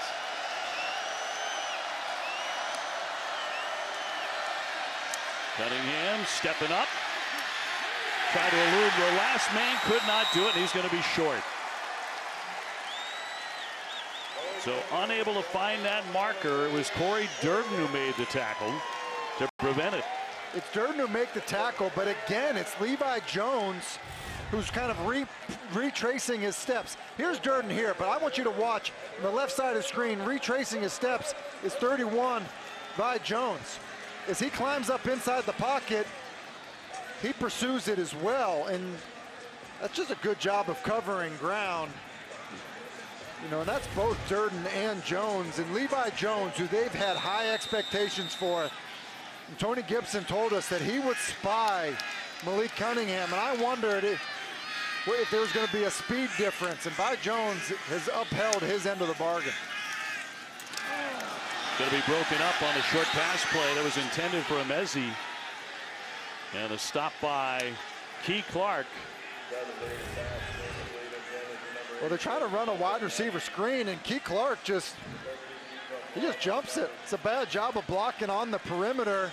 And if you're a wide receiver blocking on the perimeter, and I think it was Trent Pennix out there, kind of the converted running back, now tight end, you've got to anticipate that the corner, the force player, is going to be aggressive. 2nd and 10 for Devin Leary. Trying to pump some life into this offense for NC State. He's on the move. Dumps it off short to Person. KK chases him out. 4-yard pickup there for the Wolfpack. Yeah, now look, if you're NC State, at least you're not in 3rd and 9+. This is more manageable than most of the third downs you've had tonight. At 3rd and 6. They converted just 3 out of 8 in the first half. First half was ugly. It was 7-7 at the break. Louisville up by 3 now. Leary looking downfield, rifles the pass, and it's incomplete. Off the fingertips of Porter Rooks. It's cover 2, 2 deep, middle of the field's the area that you want to attack, and Leary throws an absolute bullet to Rooks. It is a beautiful throw because it needed to be driven. And Porter Rooks, a receiver that they're excited about here at NC State. He's got a ton of upside because of his speed. Has that ball right on his hands, and for an offense that's struggling, those are plays you need to make. Rooks, the freshman from Charlotte, North Carolina. So Gill to punt. And Watkins, who has a huge reception for a touchdown. A fair catch. So Cunningham back at it. 10-7, the Cardinals. Lots of good topics, lots of good guests today. ACC Network Primetime Football presented by Geico on a Saturday night in Raleigh, North Carolina. The fans are still enjoying it, but not so much on the scoreboard and with the offense. I thought that was the people in our truck. It's coming out to get a little fresh air. Yeah. So I thought that was. Earlier today, Miami upsetting number 17 Pitt 38-34. Cunningham will toss it short and incomplete. Des Melton, the tight end, had a catch to make but couldn't hang on. Yeah, I think it was the wrong decision by Cunningham. He's got a corner and a guy running to the flat. I think he comes off the flat too soon. Tries to throw it back inside to Melton. We talked about Tyler Van Dyke, quarterback for Miami, having a big day, but Kenny Pickett of Pittsburgh, 519 passing yards, 3 touchdowns, but he was also intercepted 2 times. He had thrown only 1 pick all season before that. On a breakaway, down that left sideline. Big gainer here for Hassan Hall. Eventually stopped by Pitts, but that's a gain of 34. So basically, they're going to run this stretch lead play to Hall, and Hall has got excellent speed. So Ford really doesn't end up getting anybody, kind of gets lost in the shuffle, but it's Hall who does a good job of sorting his way through it. Ended up picking up a big run, and the interesting thing about Hall is that, you know, banged up early in the season. He's got great straight line speed. Tim, 185-14, the rushing advantage for Louisville. That's incredible. It really is. Cunningham winds up, wants the big strike, has a receiver, and that one is broken up.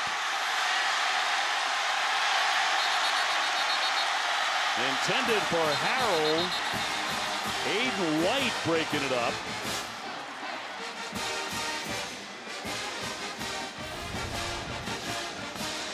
The ball is Rule on the field incomplete. is an interception. Be first down. All right, it's an incomplete pass. The ball hits the ground, and Harrell has got a ton of speed, and he's running to the post. Ruling on the previous play of an interception is under further review. No, clearly hit the ground. This should be a quick one because it hits the ground, but basically, I'm thinking the same thing Malik Cunningham is, but essentially he's got a post route to Harrell open, but he doesn't lead him far enough across the field. You know, when you're throwing a post route, you can lead him up the field. So the post is coming from down here. Lead him across the field instead of up the field. He doesn't do that, and because he doesn't do that, it allows White to recover. White gets spun around, but go ahead and throw him to the far hash, to the left hash mark. Let him go run underneath it because you can flatten him out by doing that, or throw him up the field. You throw him too vertical and underthrow it, you allow the defensive back to recover.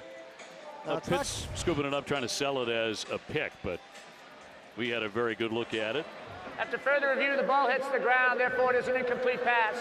It'll be second down, the 48-yard line.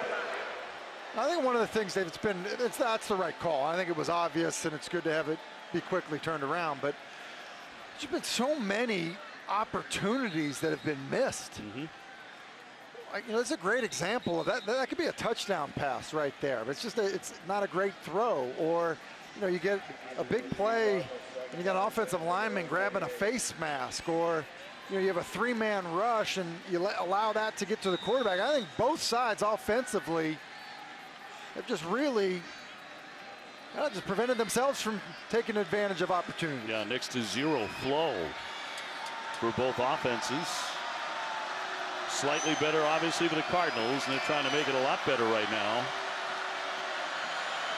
Hall, the running back. They'll take the handoff. He's upended quickly. They found him fast for a 2-yard loss. The stick by Engel. Well, listen, Corey Durden called him Tingle. Look at where he comes from, and he makes this play behind the line of scrimmage. He's 12 yards deep at the snap. And he makes that play. You mentioned human missile, Dave. That was a human missile from the secondary into the backfield. He has 9 tackles tonight. He's had an outstanding evening. 3rd down and 12. Cunningham eager to make something happen here. He's done it before tonight for a 76-yard touchdown pass. He'll go airborne again.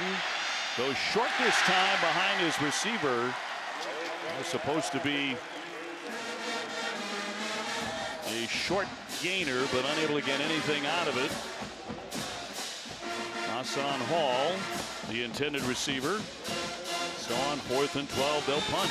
And Dave, it was Levi Jones once again applying the pressure, running down Malik Cunningham, and typically, you know, Cunningham's able to break, contain, and get away from guys, but not able to escape Levi Jones tonight. There, Thomas standing at the 15-yard line. High and short. Gonna let that one bounce as they'll creep inside the 20. And that's where the drive will begin. 35-yard punt. A few of our fall championships get underway this weekend and next weekend. The women's soccer first-round matches tomorrow night at 6 and 8. The men's soccer first-round matches begin Wednesday night in the field hockey quarterfinals on Thursday afternoon, all right here on ACC Network and the ESPN app. One app, one tap, so you can watch anywhere. Now, what does Leary have to do to kickstart this offense? I mean, when you just look at the first 2 drives, like, okay, this is NC State offensively. The last 6, guys, that means you're getting 6 yards per drive on your last 6 drives. I'm like, that has been epically bad for the Wolfpack. Still throwing on 1st down, and he connects to his favorite man. Emezie with the reception. Another one for him. It has been a record-setting career for him. And a first down, 20 yards. You talk about what they need to do. How about your quarterback make a difficult throw? You know, into not a lot of room into the boundary, a corner route to Emezie. It's a well-thrown ball by Devin Leary, and see Tim Beck going to use some shifts, maybe some motions to kind of create some confusion, get an edge offensively. Sets up 3 receivers on the right side. Handoff for Person. NC State, 5 of their last 6 drives, Tim, have been 3 and out. Yeah, and just nothing going in the run game. You know, I think there maybe is even an element now where, you know, if it's not working, kind of maybe take a different approach on first down, because Louisville's been up to the challenge on early down, stopping the run like they did just there against Ricky Person. 2nd and 10. 2 minutes to go in the third quarter.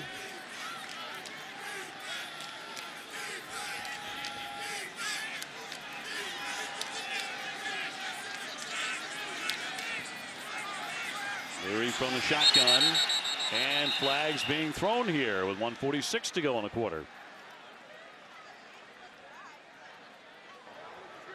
False start. Offense, number 50. It's a 5-yard penalty. 2nd down. Listen, there's no rhythm offensively, and Grant Gibson, the center, he ends up flitching again. So basically, here's what happens. NC State's trying to get a look at the defense. It looks like there's going to be pressure. See Leary looking to the sideline. All right, well, Louisville's like, all right, wait a second. If they're going to check based on our blitz, we're going to check. Hey, you check, we check, let's get out of it. And then the offensive line is sitting there stance forever. Thomas tried to get back inside, and he was denied. He will gain 3 yards on that catch. The tackle by Dorian Jones. So 3rd and long. Exactly right. 3rd and 12. What did Dave Doran say at halftime? Get out of these 3rd and longs, and here they find themselves in 3rd and 10 plus. Leary trying to create a spark here for NC State. He'll throw again. And complete. Trying to get that first down. They are going to get it. And the catch made by Ricky Person, but another flag down. Boy, a lot of penalties tonight. It has not been a work of art. Well, and that's the same play they ran earlier on 3rd and 15 where they picked up 22 yards. They run it there on 3rd and 12. Louisville doesn't have an answer for it so far. Well, the play did gain 16 yards. 56 seconds to go in the third. And Louisville by 3. Result of the play is a first down. After the play, personal foul, unnecessary roughness. 13 of the defense, 86 of the offense. Those fouls will offset. It'll be first down and 10. It's been a bit of a battle on the perimeter by Clark and Emezie, and I think we're lucky we got some, you know, the double tech doesn't really hurt anybody, and the open hand probably saves both guys. Penalties offset. 1st and 10. The Wolfpack finally onto something, moving the football. And off here for Person. Person denied. But the running game just hasn't been there, has it? But go there with the stop, and they're going to lose 3 yards on that carry. I think it's a great example of what we're seeing from Louisville defensively. Jack Fagot is a converted safety. He's now playing linebacker. He's essentially a Band-Aid on the linebacker position for Louisville, and he's in the backfield playing down in the box, making a play behind the line of scrimmage. He's undersized, and we've seen a lot of that from the Louisville defense tonight. Been active. Clock running out here in the third quarter. And after 3, it's Louisville 10 and NC State 7. So it comes down to the fourth quarter. But Tim has young kids. He tells me Ted Lasso is the #1 costume this Halloween. Nice of Ted to show up. Nice of Ted to show up to the game tonight. And look at, you can never go wrong with bacon. Never. Ever. Leary back to throw. Going long, and a big catch by Porter Rooks. Outstanding play to turn and make that grab. 33 yards. It's an awesome throw by Devin Leary. Corner out by Rooks. It's just a hitch outside, smash concept in a corner by Rooks. That's a great catch by Rooks. We saw him drop one earlier down the seam. Probably a more difficult catch that he makes working the sideline on the corner. A terrific start for the Pack in this fourth quarter. First down 10. The play actually got a wide open man and going to get into the end zone. A touchdown. It's Trent Pennix into the end zone for NC State.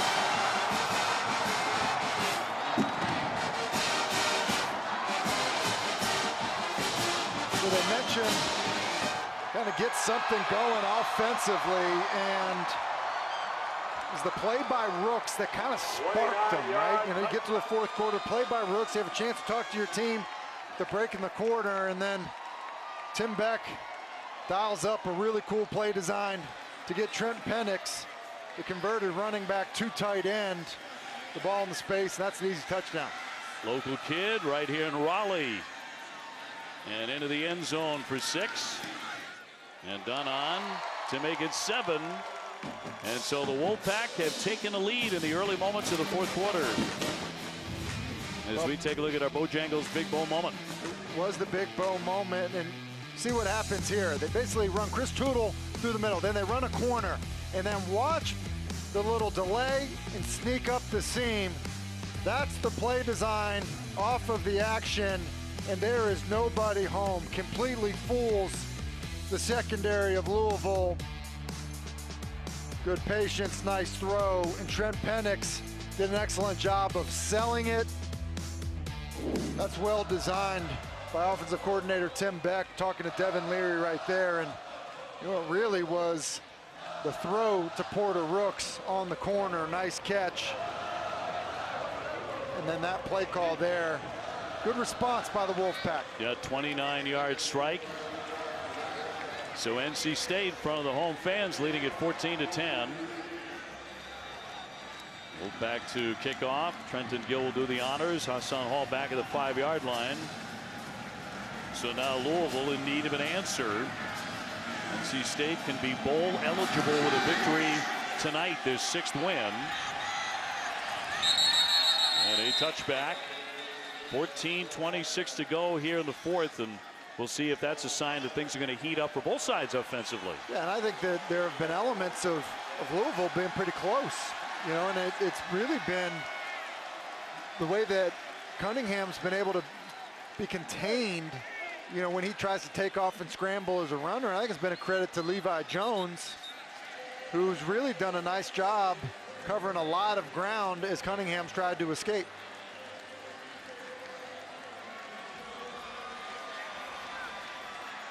Well, the crowd back to life now here at Carter Finley.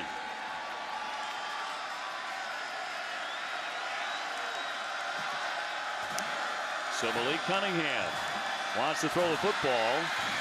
Time to do so. And a short completion. And his receiver Mitchell gets tied up. He's been the most dependable of all the wideouts. Jones will stop him after 3-yard pickup. You know what's interesting is Levi Jones, everyone's known that he's going to have to step up with these injuries at the linebacker position. And Tony Gibson, you know, was talking to him a bunch this week. He kind of looked at his coach and he's like, "Coach, you worried about me or something? Trying to treat me differently?" Like, I'm ready for this, and he has been tonight. Yeah, why you treat me any differently this week? That's going to be rifled and a completion. So Louisville starting to move the football. And a catch made by Justin Marshall will gain 13 yards and move the sticks. Yeah, and kind of the differences we've seen on those two plays is very little pass rush out of NC State. And when Cunningham feels like he's got good separation from his offensive line in the pocket, he looks really comfortable, and he's a very accurate thrower. Tony Gibson, the NC State defensive coordinator, talked about wanting to bring pressure, wanting to blitz, and try to shake up Cunningham.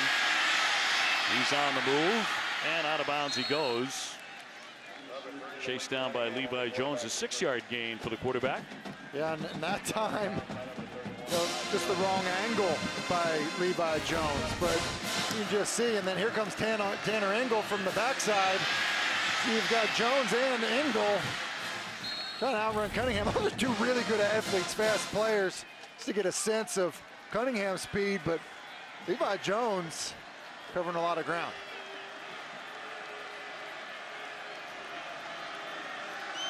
Second down and 4. Cunningham wants to go to the air again. He's throwing long, and it's going to be incomplete. He wanted Watkins again. He's been the big play man tonight.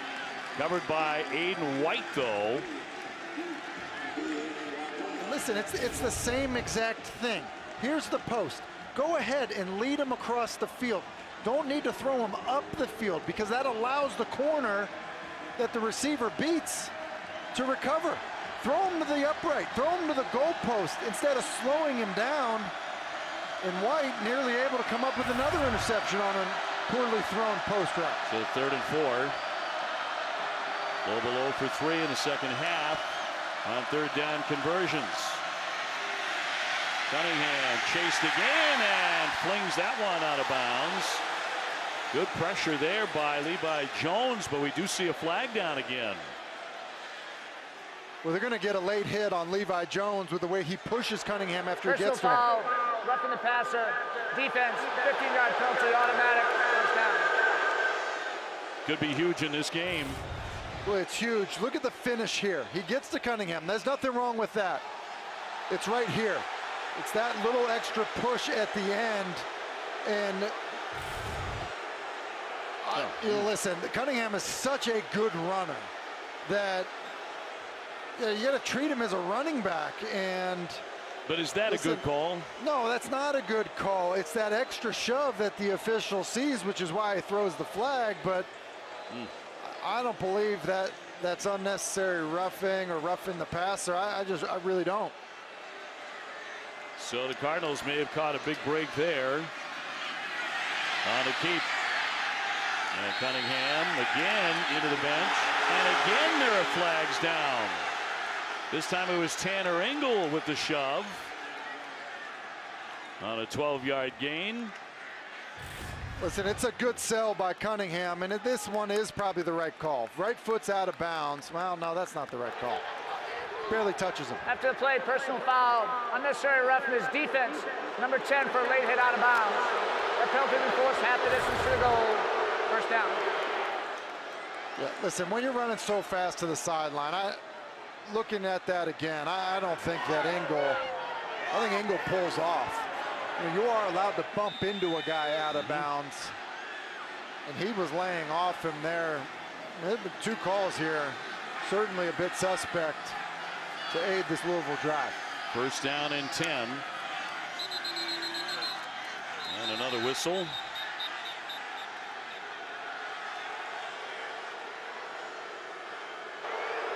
Ball start, offense, number 8. It's a 5-yard penalty, first down. This is the second time we've had a wide receiver jump for Louisville. That just can't happen. I mean, those pre-snap penalties will kill you, and I think Scott Satterfield's furious about it. You see what kind of response NC State has defensively after 2 rough calls. So back to the 20. First down 15. Cunningham handing off for Mitchell. Mitchell trying to fight ahead. Eventually it's Thomas with the hit and a 2-yard gain. Again, it's Devin Van creating the disruption early. What you want to do when you're defending some of these zone runs, get penetration, try to force the cutback early, back to your linebackers, which Van does there, and feeds them right to Thomas.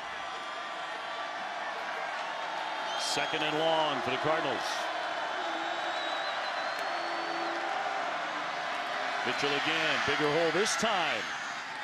Trying to fight close to the 10-yard line. Jones and Thomas combined on the hit, a 6-yard gain. So 3rd down and 7. And I think if you're Cunningham here, I think there's too much time to think of this as something other than one shot to get the first down and then most likely kick the field goal. And so this is not, to me, 4-down territory. And I think the thing that has worked tonight is moving the quarterback.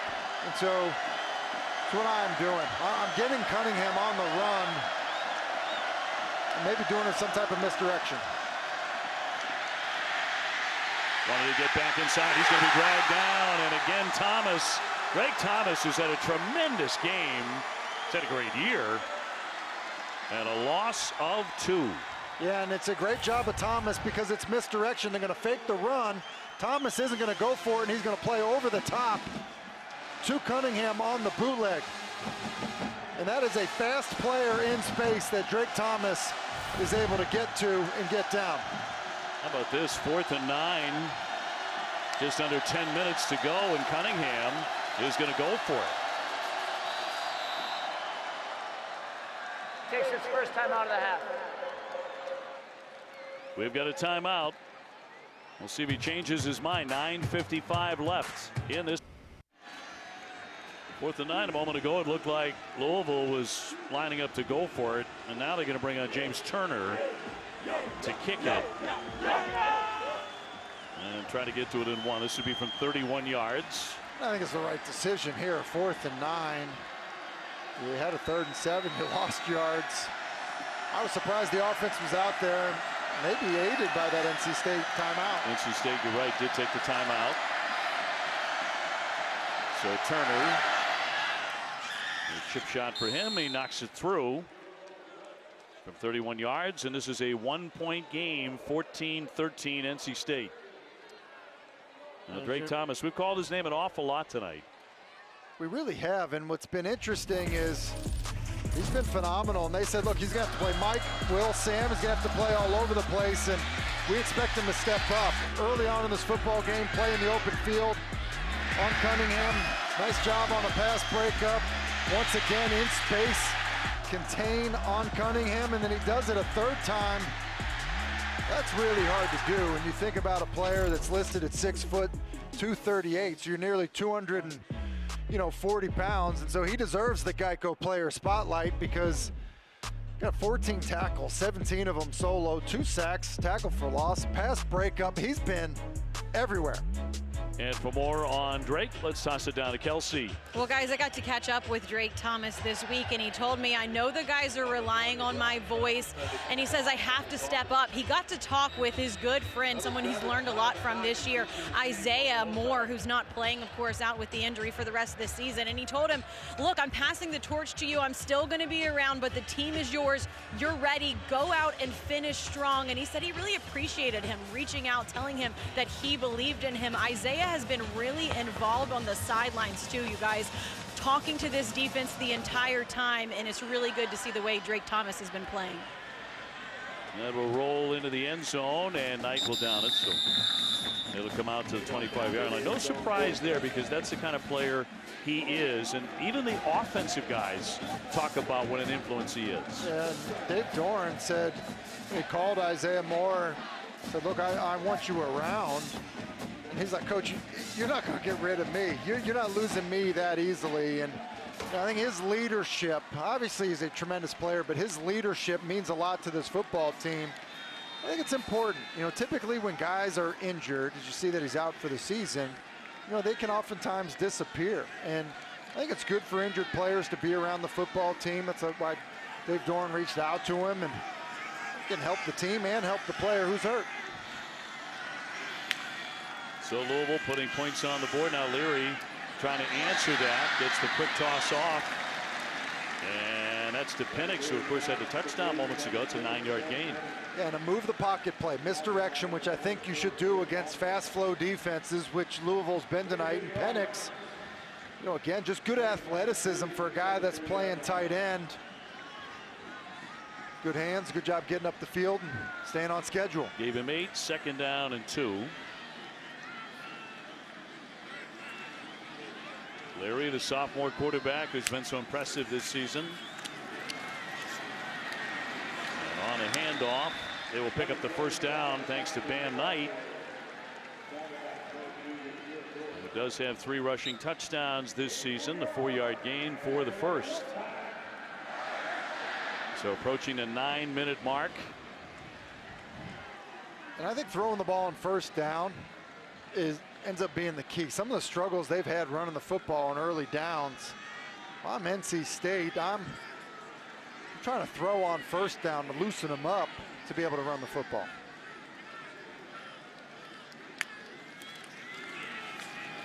They're going to keep it on the ground. Bam Knight with a nice gain. He'll pick up 8 yards on that scamper before Avery stops him. And just as I say that, they rip off a good first down run. The critical thing for NC State now is try to stay in some type of rhythm. Kind of got, a spark at the end of the third quarter, right at really beginning of the fourth quarter, like staying in this rhythm offensively. Second down is short, and he's going to be stopped there. Just a 1-yard gain. Alderman with the tackle to deny him a first down. So we'll bring up 3rd down and 1. I think it's interesting, just 24 yards rushing on the night for NC State. This 3rd and 1s, typically I would say watching the Wolfpack, they're going to run the football and they're going to try to run it behind the left side. But they still may do that, but it's been a bit of a struggle as Leary gets under center. Bam Knight staying in the backfield. That's the quarterback diving ahead to pick up a first down. Devin Leary, who again has not thrown an interception over his last 5 games. Tonight being number 6, none tonight. NC State's done a very good job hanging on to the football and staying away from turnovers. So first down at the 46-yard line. Under 7 minutes remaining. And a 1-point lead for the Pack. Pennix in motion. Leary puts it in the air, and a catch on that far sideline by Emezie again. Dave, you was talking about Devin Leary and how he's done a good job of protecting the football.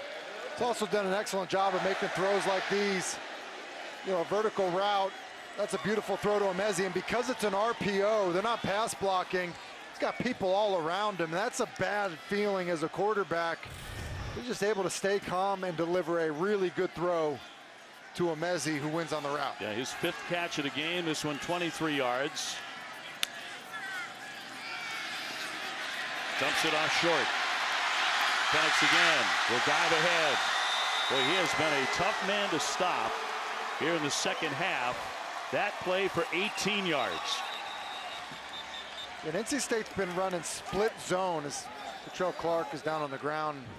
It looks like a lot of pain. With the injury, we will go to the break by rule. 14-13 NC State.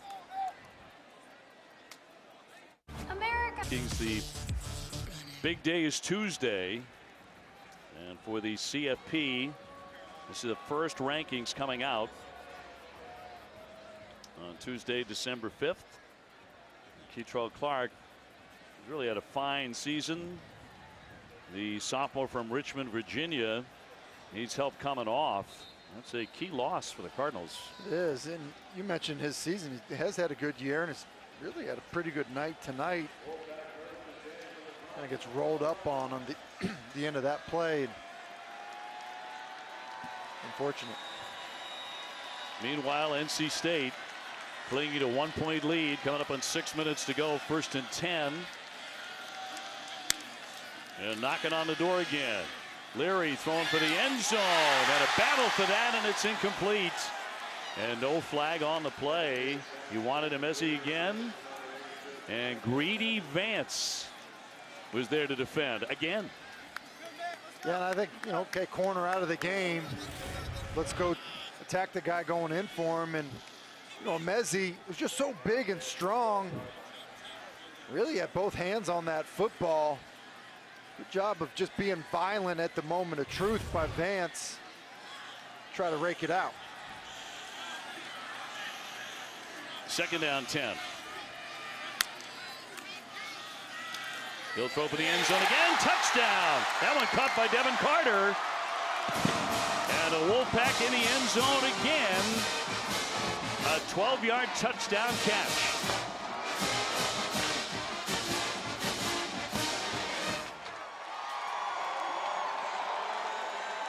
Carter had a rough one last week.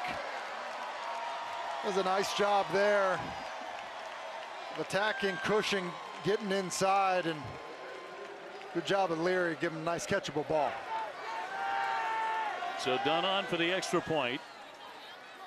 Trying to make it 21-13 Wolfpack here with less than 6 minutes to go in the game. And he'll drill it. And that's your score. The Wolfpack leading Louisville. Well, Devin Carter does a nice job. That's what I mean. Attack coverage, got off coverage, stem him up, break inside. Perfect throw by Leary. Wolfpack extend their lead. Football Primetime is presented by Geico. Save even more when you bundle home and car insurance. Hope you picked out your costume. Tim certainly has. By the way, Devin Leary having a really nice night. 24 for 35, over 300 yards, and now 3 touchdowns. Louisville looking for some magic. They get it out to the 25-yard line. Hassan Hall. Coming up next, the Huddle quartet of Jordan, Eric, EJ, and Coach Rick. They'll be back with a complete breakdown of all 8 ACC games today, as only they can do it. The Huddle right here on ACC Network and the ESPN app. One app, one tap. I think the guys will probably have to get into Wake Forest, you know, and on the Huddle. Just what about Wake? Undefeated, another impressive offensive performance today, and you know, heading into next week against the Tar Heels.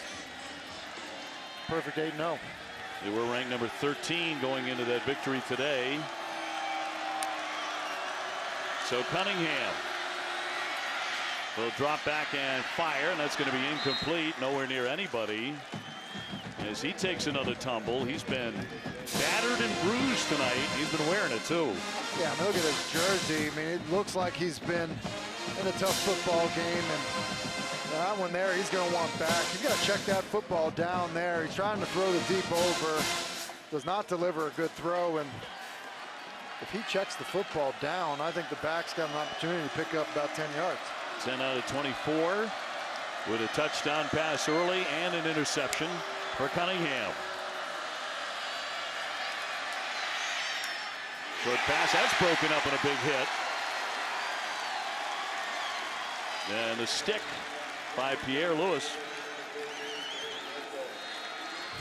Yeah, Josh Pierre Lewis, kind of late with the football. Didn't like the curl to Ford and a little high with the ball. And Pierre Lewis made a couple plays so far tonight. They are pumped on that sideline. And inside the stadium. Here at Carter Finley, 3rd down and 10 for Cunningham. 5.5 minutes to go. He's flushed out of there on a run. And he goes down. He'll pick up 7.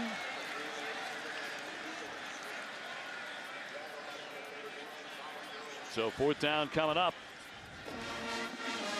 Van again on the chase. Along with Drake Thomas, who wrapped him up. It's interesting here. I mean, this makes me feel like, hey, we just don't know that we can keep hanging on defensively to go for it in this spot. You mentioned it has been a very unassuming 300 yards, 2 touchdowns, no interception performance by Devin Leary, but basically the ball game here, it feels like if you're Louisville on 4th and 2. 4:45 left. Cunningham will keep it, trying to dive ahead, and did not. Unable to get it. Corey Durden with the stop. It's almost like he loses his footing, doesn't it, Dave? Like he just, as he tries to really fake to the back, and then as he cuts this one up, as Thomas is running up over the top, he just slips. And they probably have it because of the cut that Cunningham makes, but You know, Corey Durden's there. It's probably going to be interesting, but an aggressive move that just kind of felt like, you know, outside of 5 minutes left, probably still okay, and timeouts to punt the football. But instead turned over on downs. Clark is heading off. And so NC State with the football in outstanding field position at the 34-yard line of Louisville, trying to salt this one away. And on the carry, trying to break free. It's Person. He does. Still up. Person finally goes down after picking up a huge first down and a 17-yard rumble. And that's more of what we're used to seeing out of NC State offensively.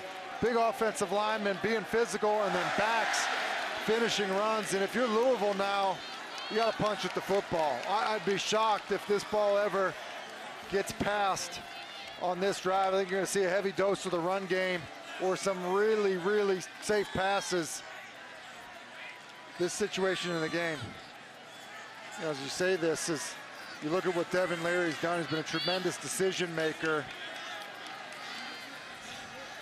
Been really efficient tonight. Yeah, 9 out of 10 in the second half. Once again to carry, it's Person. Jammed up by Dorian Jones. Clock continues to run. NC State with a 21-13 lead. Getting very, very late for Cunningham and the Cardinals. It is getting late, and you know, North Carolina State obviously content to use as much clock as they can, and at a minimum turn this into a 2-score game. And but after this play here, some pushing after the whistle here, and thought for a second that was going to escalate and lead to a penalty, which Louisville could not afford. It was Riley and Vance grabbing at each other, and a whistle. 3:07 to play. NC State takes its second time out of the half. So we'll take the break. 3:07 remaining here in Raleigh. We love our house. Been here for years. Yeah, but there's an animal.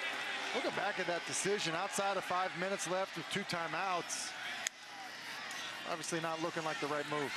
Pennix trying to get outside, had a little bit of room there, but eventually goes out of bounds after an 8-yard gain. And 3:01 left, and 3rd down and 3. You know, Pennix's role obviously growing in the offense. That is 3rd and 3. Again, I'm thinking you're running the football. Listen, even with a field goal, that's why one of the reasons I go back to that 4th down call, because of where you're giving NC State the football. Yes. You know, turns into a 2-score game with about 2 minutes left. Might just end up being too much to overcome. 3rd and 3 for Leary. Leary rolling, looking for the end zone. Touchdown! Big catch out of C.J. Riley. From 10 yards out, the Wolfpack do it again.